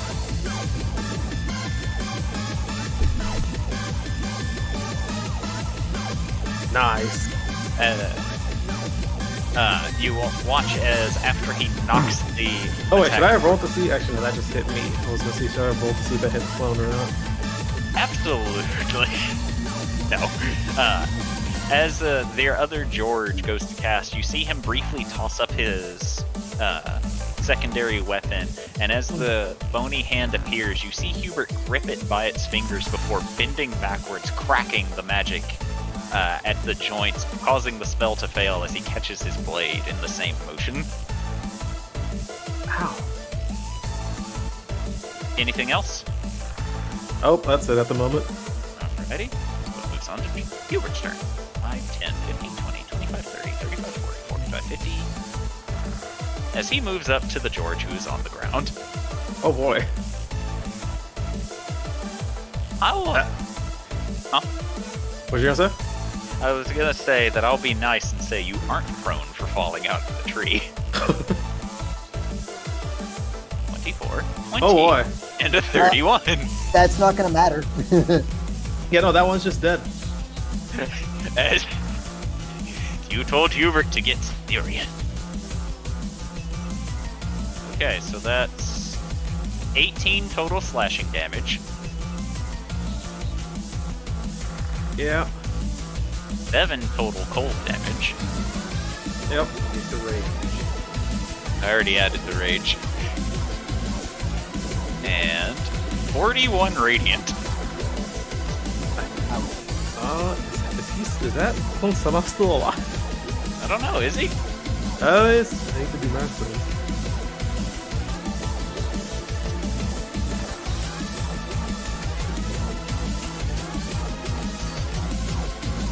Oh wait. George, she's taking this right serious. I'm gonna have him do something that is gonna be dumb. Is gonna fuck him up later. Okay. Oh no. He's going to Tomb of Leviticus. Oh, Okay. What in the Off- Bible are you off doing? the first hit. doing the ice tune thing. Yeah, the panic button. Yeah. Alright.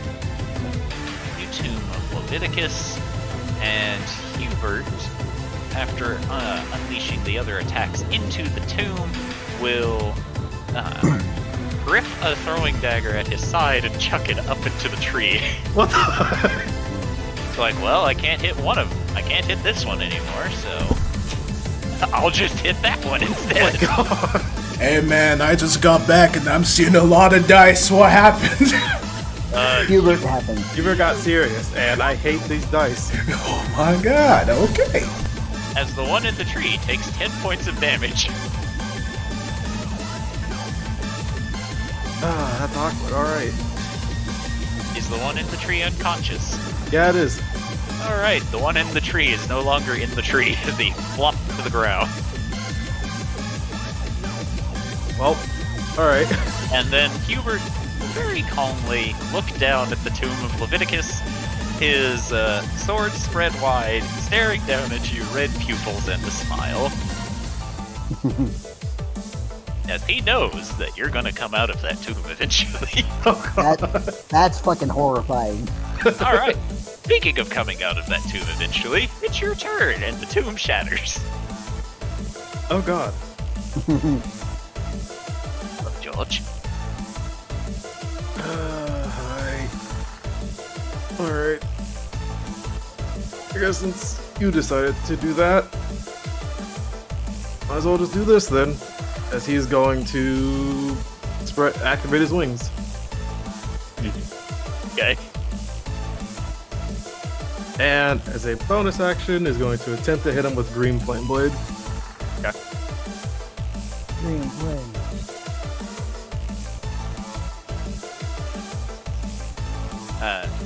You stand up, the flame glowing across the blade as you swing it down for Hubert to raise his sword in an X pattern, blocking the blade from getting to him as he pushes your arms above your head with a smile.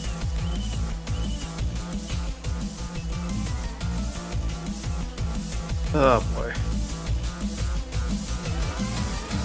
Anything else, George? I don't think there's anything we can do.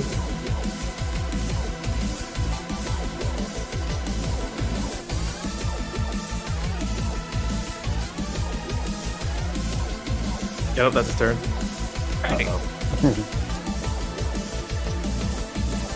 Oh no! Oh god! So, George, I'm gonna go ahead and tell you, I don't know what your health pool is, but you're probably not surviving the nat 20. I'm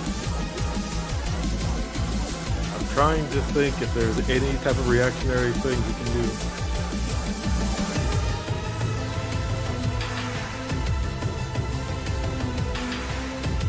Of course, he nat 20s after I use the tool.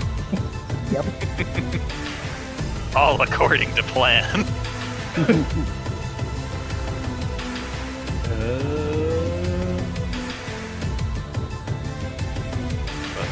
Before we get to the crit damage, we'll do the regular damage.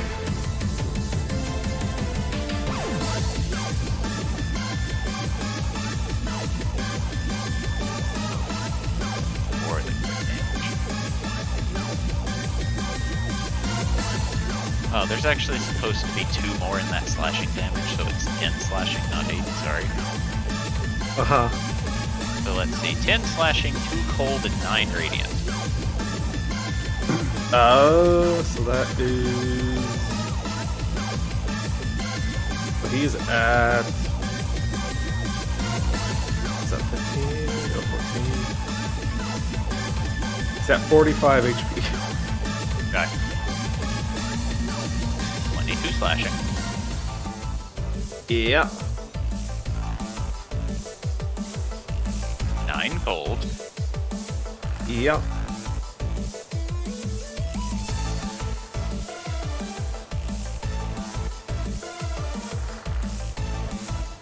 $40 radiant. Ooh, Yep, he's down. Hey, oh.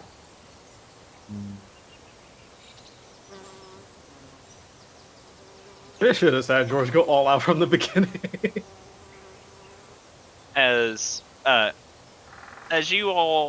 the group watches as Hubert snipes a George from the tree and then proceeds to almost mercilessly beat the other George against said tree, eventually you'll watch as Hubert takes a deep breath, slowly exhales, and then looks over to the group and go, I think we're going to need to heal them. Fight could have probably lasted for a bit longer if I didn't keep rolling under 10 for every mirror image roll. Nah, it's fine.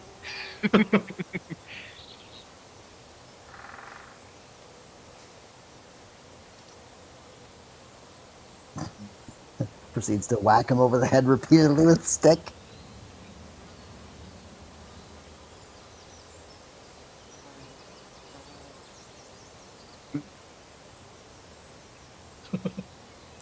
Those worry. Georges are just unconscious with the fucking Pokemon fainted eyes. The swirly eyes. Yeah.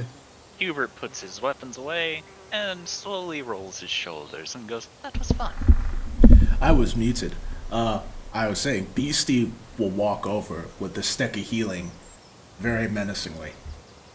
And Thorger will walk over to the other one, grinning also very menacingly, raising his hand.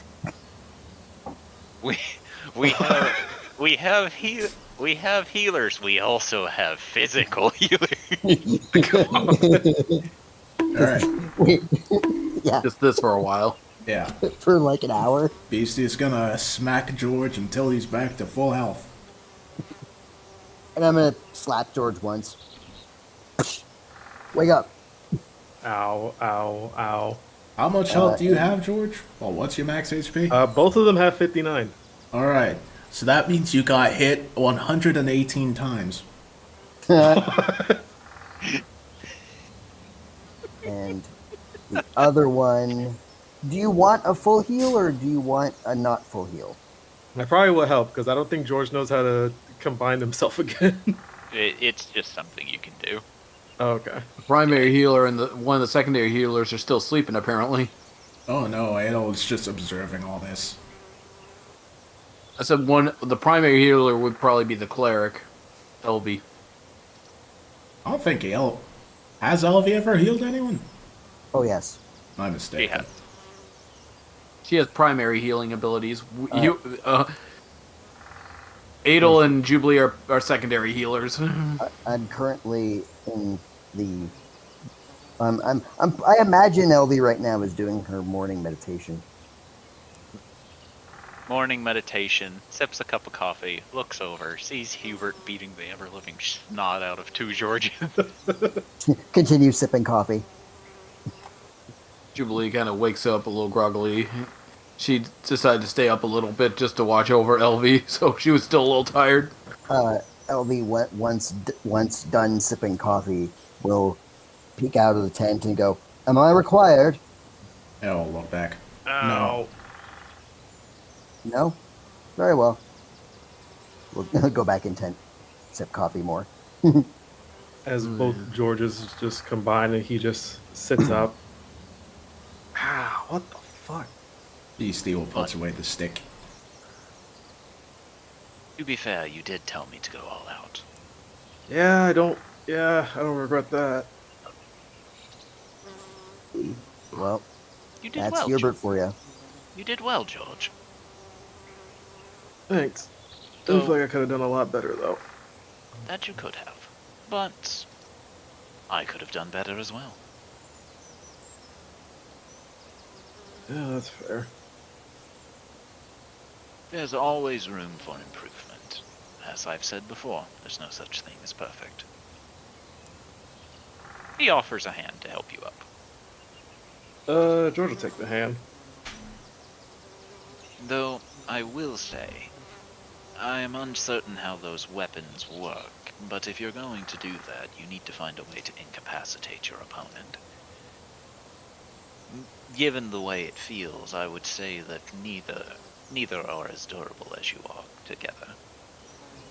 Yeah.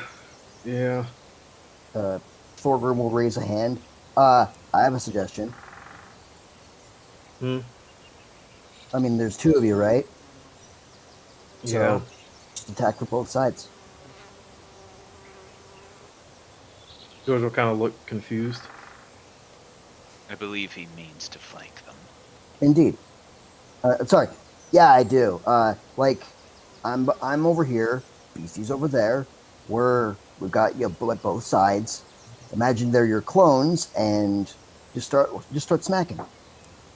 The thing is, when it comes to flanking someone like Hubert, if he manages to survive either of the clones, he can just kill one of them.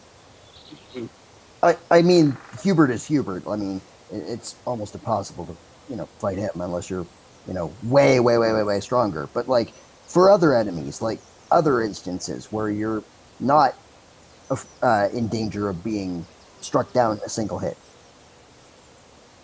Thorgrim, no offense, but most of the things we are fighting at this stage are at least just as strong, if not stronger than Hubert.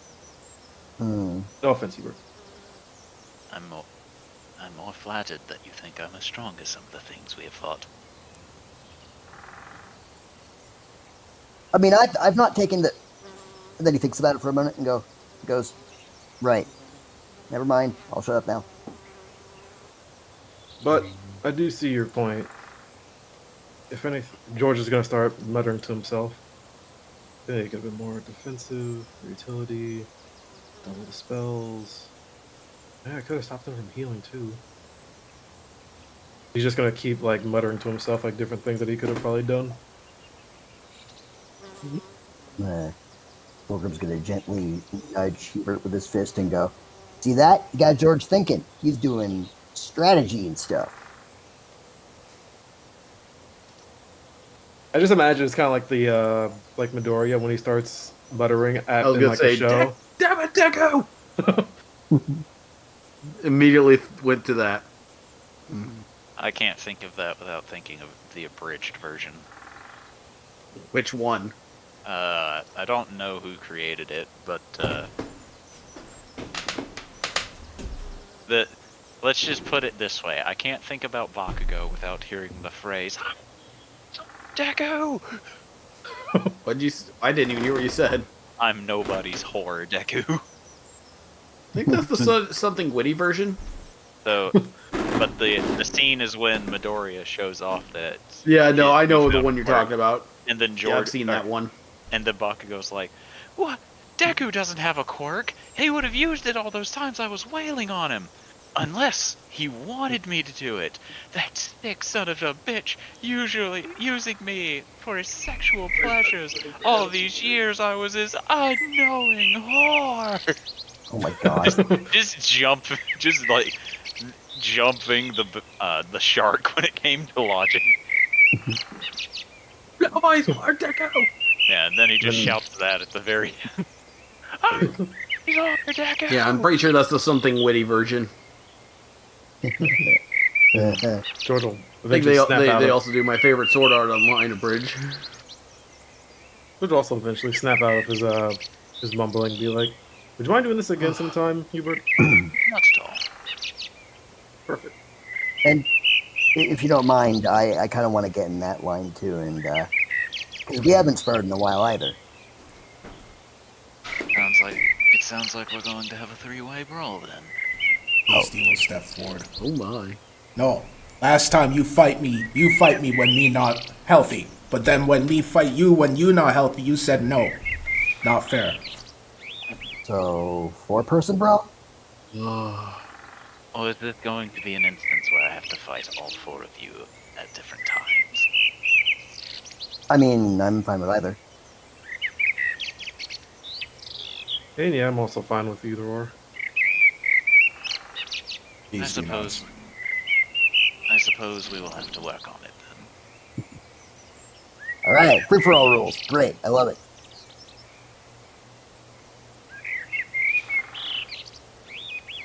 Hubert's free-for-all guide to dummies. Let them fight first and take them out later.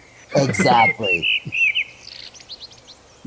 Then Stop, after stop that, the rest from behind and sneak attack them all. then after that, George is gonna turn around and go back to mumbling and be like, and just start saying shit to himself.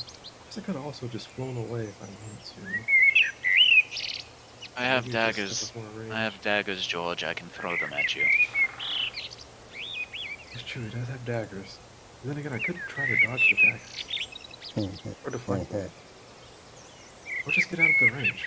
I think you have an. I think George has a new rival, eh, Hubert? I'm apparently a rival to everyone in our camp except for Lady Adelsade. I mean, you are. And Jubilee. And LB. So all the smart ones then. I suppose so, yes. Can I spar with you? Hubert will look down the bottle and say, You fucking what? Yes! Yes, Bag! Embrace it! Oh, nope. She'll also take her Pulling cloak child off. away from danger. She'll take her cloak off Vaudle and put it back on, but will very proudly pat his shoulders. Jump head Then gets first! dragged away by Scalodius. Priest, no! What do you think you're doing? Saving a life. No. And she'll pick Otto back and start taking him back to Hubert. He must learn. He must not. He must. He must not. I'm not imagining Beastie and Scalodius pulling Otto on both sides. Yes. It's by the arms. He must become strong. You're hurting my arms. He must be protected. Hubert will very calmly come over, grip both of you by your wrist, pressing into a pressure point to force you both to release Otto, before very calmly placing his hand on Otto's back and leads him to the fire. Aw. I was gonna bonk them both on the head. Yeah. Otto, do you even know how to use a weapon? That isn't autonomous, he says, looking to gun. So we'll just lift up a staff. I have my staff.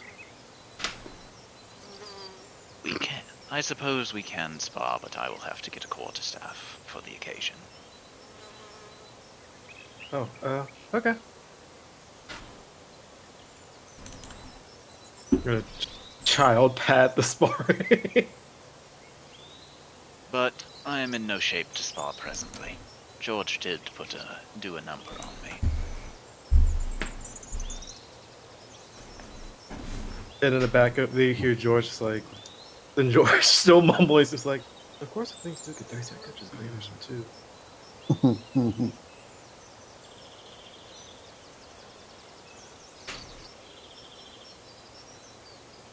And I'll just go look at my hero and be like, oh, okay. Maybe another time then. I need to figure out what's wrong with my gun. I cannot help there. I am not very technologically advanced. I can help. Thorgrim walks over to gun, raises his hammer. Maybe some other time. I mean, are you sure? I mean, Yeah, I'm sure. I've always found that like hitting something really hard will fix something. The gun immediately runs behind Otto. Okay. You're lost though. Goes back to Fire. Shall we begin our journey back to the castle then? Yes. Actually, hold on. What time is... She'll check her clock. What time is it? I don't. It was 8:30 the last time I said, and I don't think the sparring match would have taken 30 minutes. So it is at latest 9. We'll say that. Alright. Okay, at this point, she will open the portal while saying, Waverly bless. The gate cube will just sit there for a long time before you hear as a note will just slowly print out of the cube. She'll look at the note. It currently says that Waverly Bless is in a very important meeting and shall not be disturbed. And in parentheses, it specifically states, "I'm having breakfast with my family." No. Oh, okay. Well, I can... That's fair. She'll put the gate cube away. Okay, later. In the evening.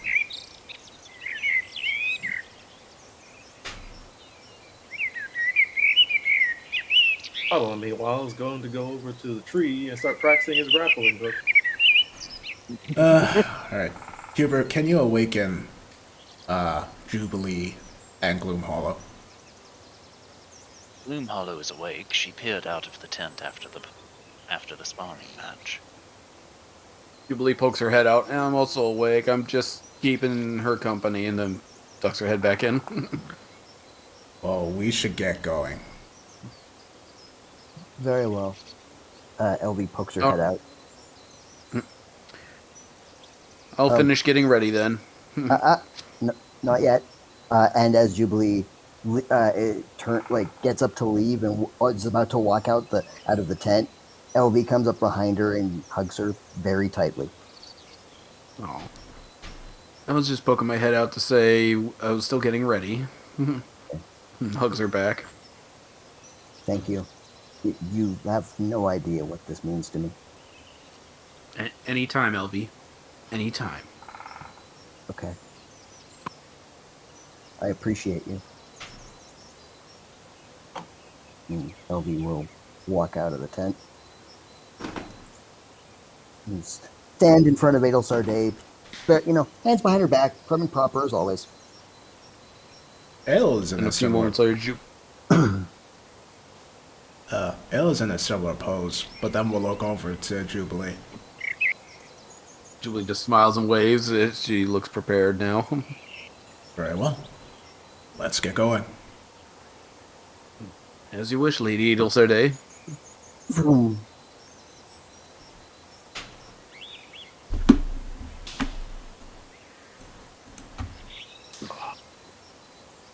Ooh, we got an encounter before the city. Huh? Ooh. Encounter. Encounter. Encounter. As soon as I can figure out where I put that map. There it is. Oh, yeah. Hold on. Oh, this place looks familiar. I reuse maps because I'm too lazy to find new maps for each and every random encounter. Fair point. We just have a random encounter folder. See, the problem is that Roll20 really likes, really tries to sway me into using Money. yes, and I refuse to do those. Just have multiple Fair accounts like me. No. Okay. Or just have a file on your computer.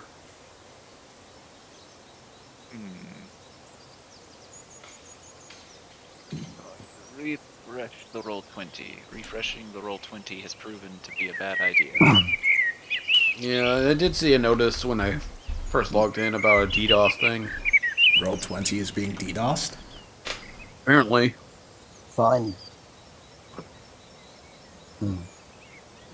Well, I tried refreshing and it didn't work. So I guess I'm going to have to use my art skills. Improvise. Art. Oh god. Gateway timeout. Gateway Website. timeout. And It might be part of the... gateway timeout error. What does gateway timeout mean again? I don't His know. connection. But it says that my browser is working, my Cloudflare is working, but there was a host error. Yeah, they're actively monitoring a continuing DDoS attack. You might experience occasional disruptions as we work to mitigate it.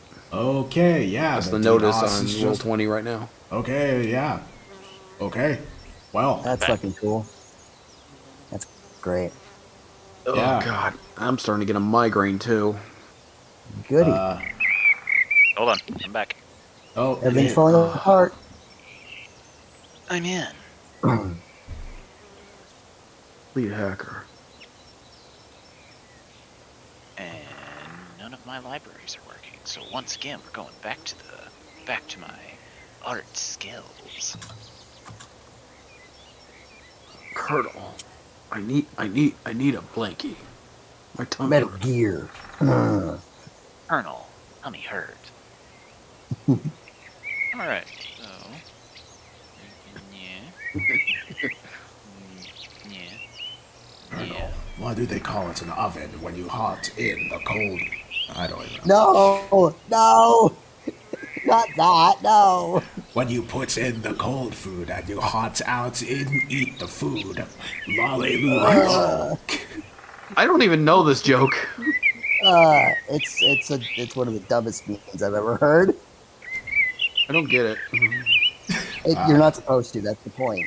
Colonel, do you still have Cheerios? Snake, this is my wife's phone. Where did you get this number? It was on the back of the box. Colonel, I'm in your house. Is your dog poisonous? Snake, where are you? What the fuck? Colonel, What podcast are you reading? Colonel, I'm inside your walls. Colonel, In the goddamn walls. I know when you're sleeping. You can't hide from me, Colonel. Colonel, you smell different when you're away. Oh my god.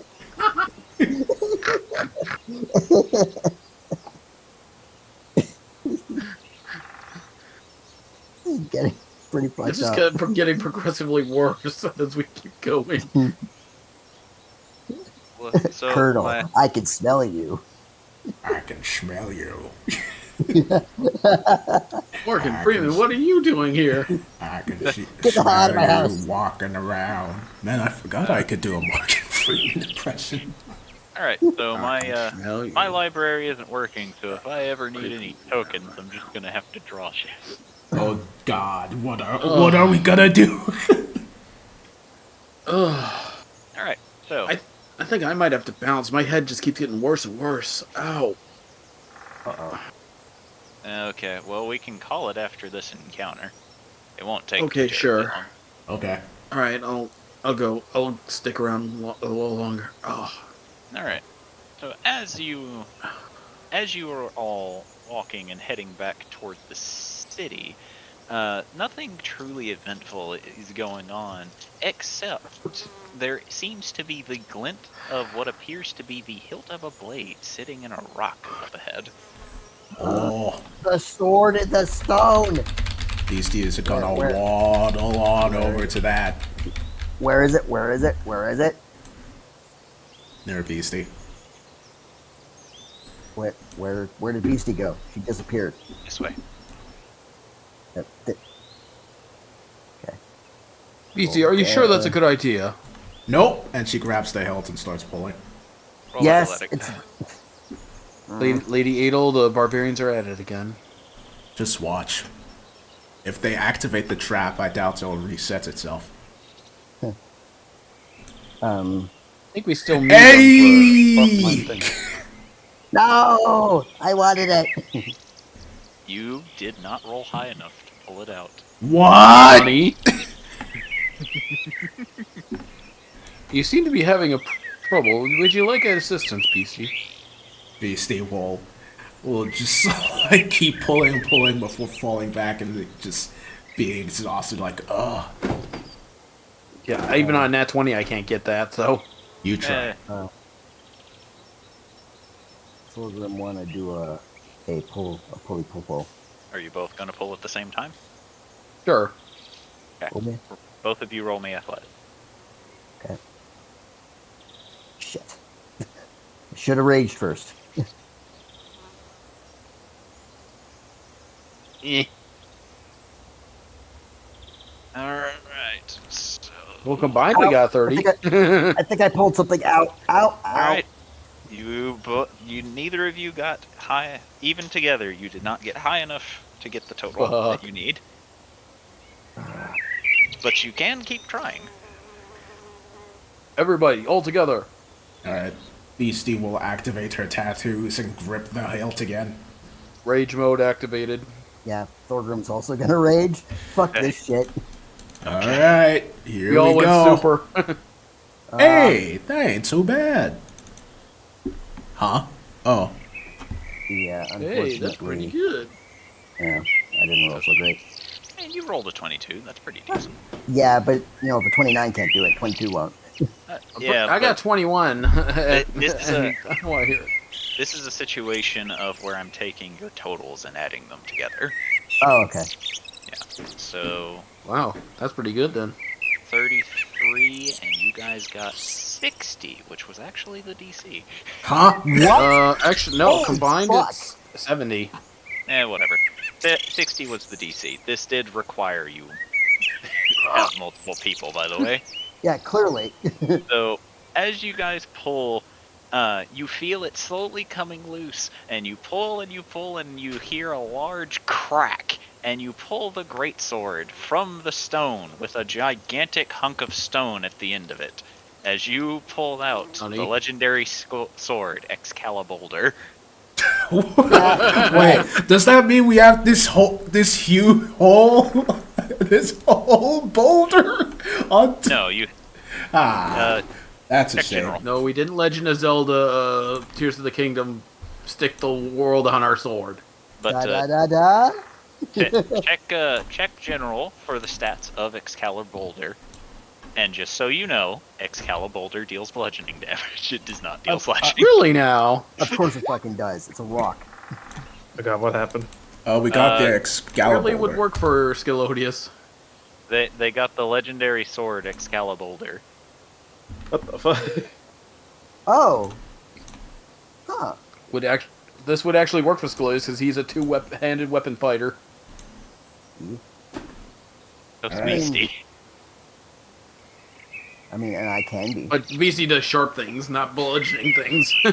Yeah, Beastie will look to the sword and then will just like huff and just rest it on the boulder on the floor. We pulled too hard. I don't Guys? know. This could actually work. I don't know. I don't want to alarm anyone, but the rock is still attached to the sword. I can make this work. How can we cut with the sword with the rock attached to it? Pulls out Maul. Hammer? I mean, I have a hammer. Beastie rubs her chin. Hammer. Hammer? Hammer. Looks Hammer. at Excalibur. Hammer. And points at it. Hammer. Hammer. Wait. Hammer? Hammer. Hammer. Sword. No. Hammer. Sword hammer. Whammer. Sammer. Whammer. Sammer. The Or Smasher holds up his own stone hammer. she Hammer. gasps and she points at it. Horde. Jubilee from the distance. I think I'm losing brain cells. It'll not. I think my brain stopped working. I have a headache. I've never been so tempted to throw a fireball in my life.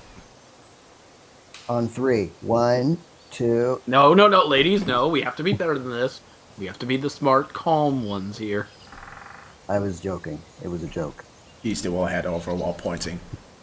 Elf, look! And she points at Excalibur boulder. Whore! Oh, what? Swammer. Nunny. Elvy's gonna crouch down to Beastie, like on one knee, place a hand on her shoulder, and says, "I don't think that word means what you think it means." It's hammer sword. Whore! That's not. Sword hammer. Swammer. No, it's hammer, sword, rock. Yeah. Third thing.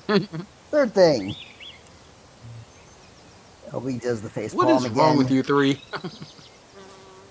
I don't know. We need to get leashes for all 3 of you. Yes, I think that they must have I taken... don't know if that's a good idea for our wrists. I think they have taken too many shots to the head. Can you imagine if that thing could talk? What thing? The weapon. I feel like if it would talk, Probably- it would just go, because it's a rock. Unless the I rock feel like itself it would talks. start crying knowing what pulled it out. Oh yeah. Also, Illustrator Day, Yes. or I guess for anyone here, if we ever need to contact anyone late at night as well, I can also get you guys in a dream. Well, Are you flirting with all of us? Adel just gives Jubilee a blank look before looking back to George. Well, George will also just give her a blank look. Jubilee just kind of snickers to herself. Hubert will open up a bottle, dip 2 fingers into it, and flick it as small droplets of holy water land on your face. Ow, that actually hurts. No, do not do that. Hubert will just That look at actually you. hurts. It's more of a sting than pain. But Hubert will just look at you and just raise an eyebrow to the order as he slowly reaches for the bottle again. oh my god. Yeah, actually, no, find a way to get you into a chastity belt. No, I mean, Hubert, George will, Hubert will just raise an eyebrow to this, as this would not be a punishment to him. Well, I understand what you're saying, George. Thank you. yes, as long as if they're on the same plane of existence or whatever, you can talk to them in a dream. So do both parties have to be sleeping for that, or just one?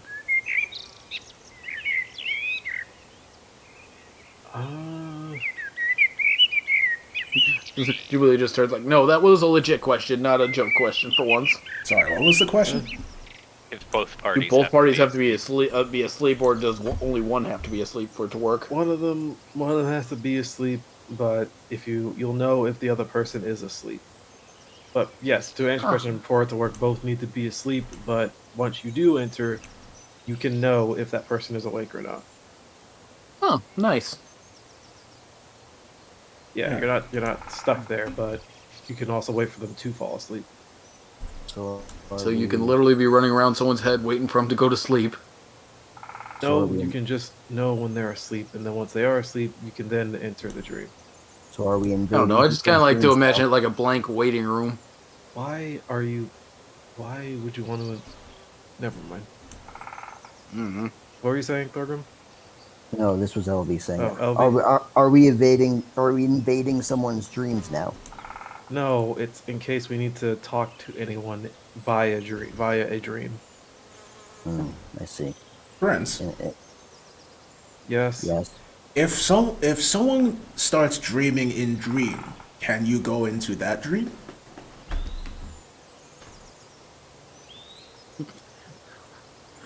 George just kind of looks confused. Young man, what does it mean to dream?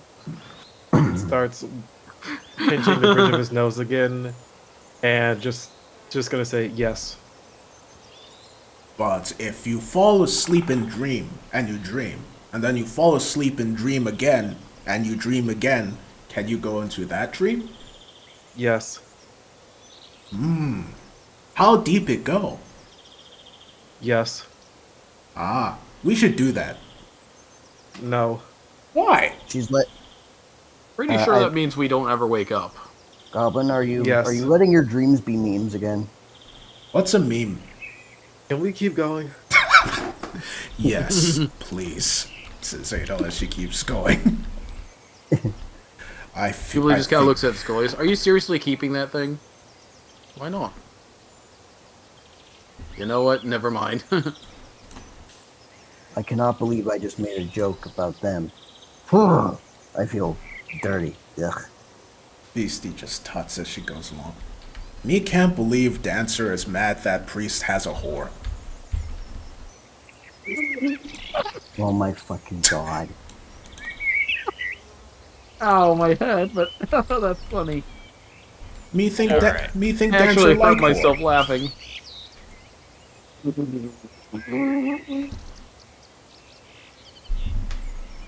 If I laugh too hard, it hurts my head, dude. Stop. Ow. Alright. Now I have to write the stats down for a Scalaboulder. You can also remember I posted it in general, so Okay. you can just look back. It's just a great sword that deals bludgeoning damage and deals an extra 2d6 bludgeoning damage if you move 30 feet before hitting something. Quick question. Again, for Scolius, that's a good weapon, actually. Does weapon also count as magical or no? Excalibur? Yeah. Yes, it is a +1 weapon. Okay. And he needed a new magic weapon, so there you go.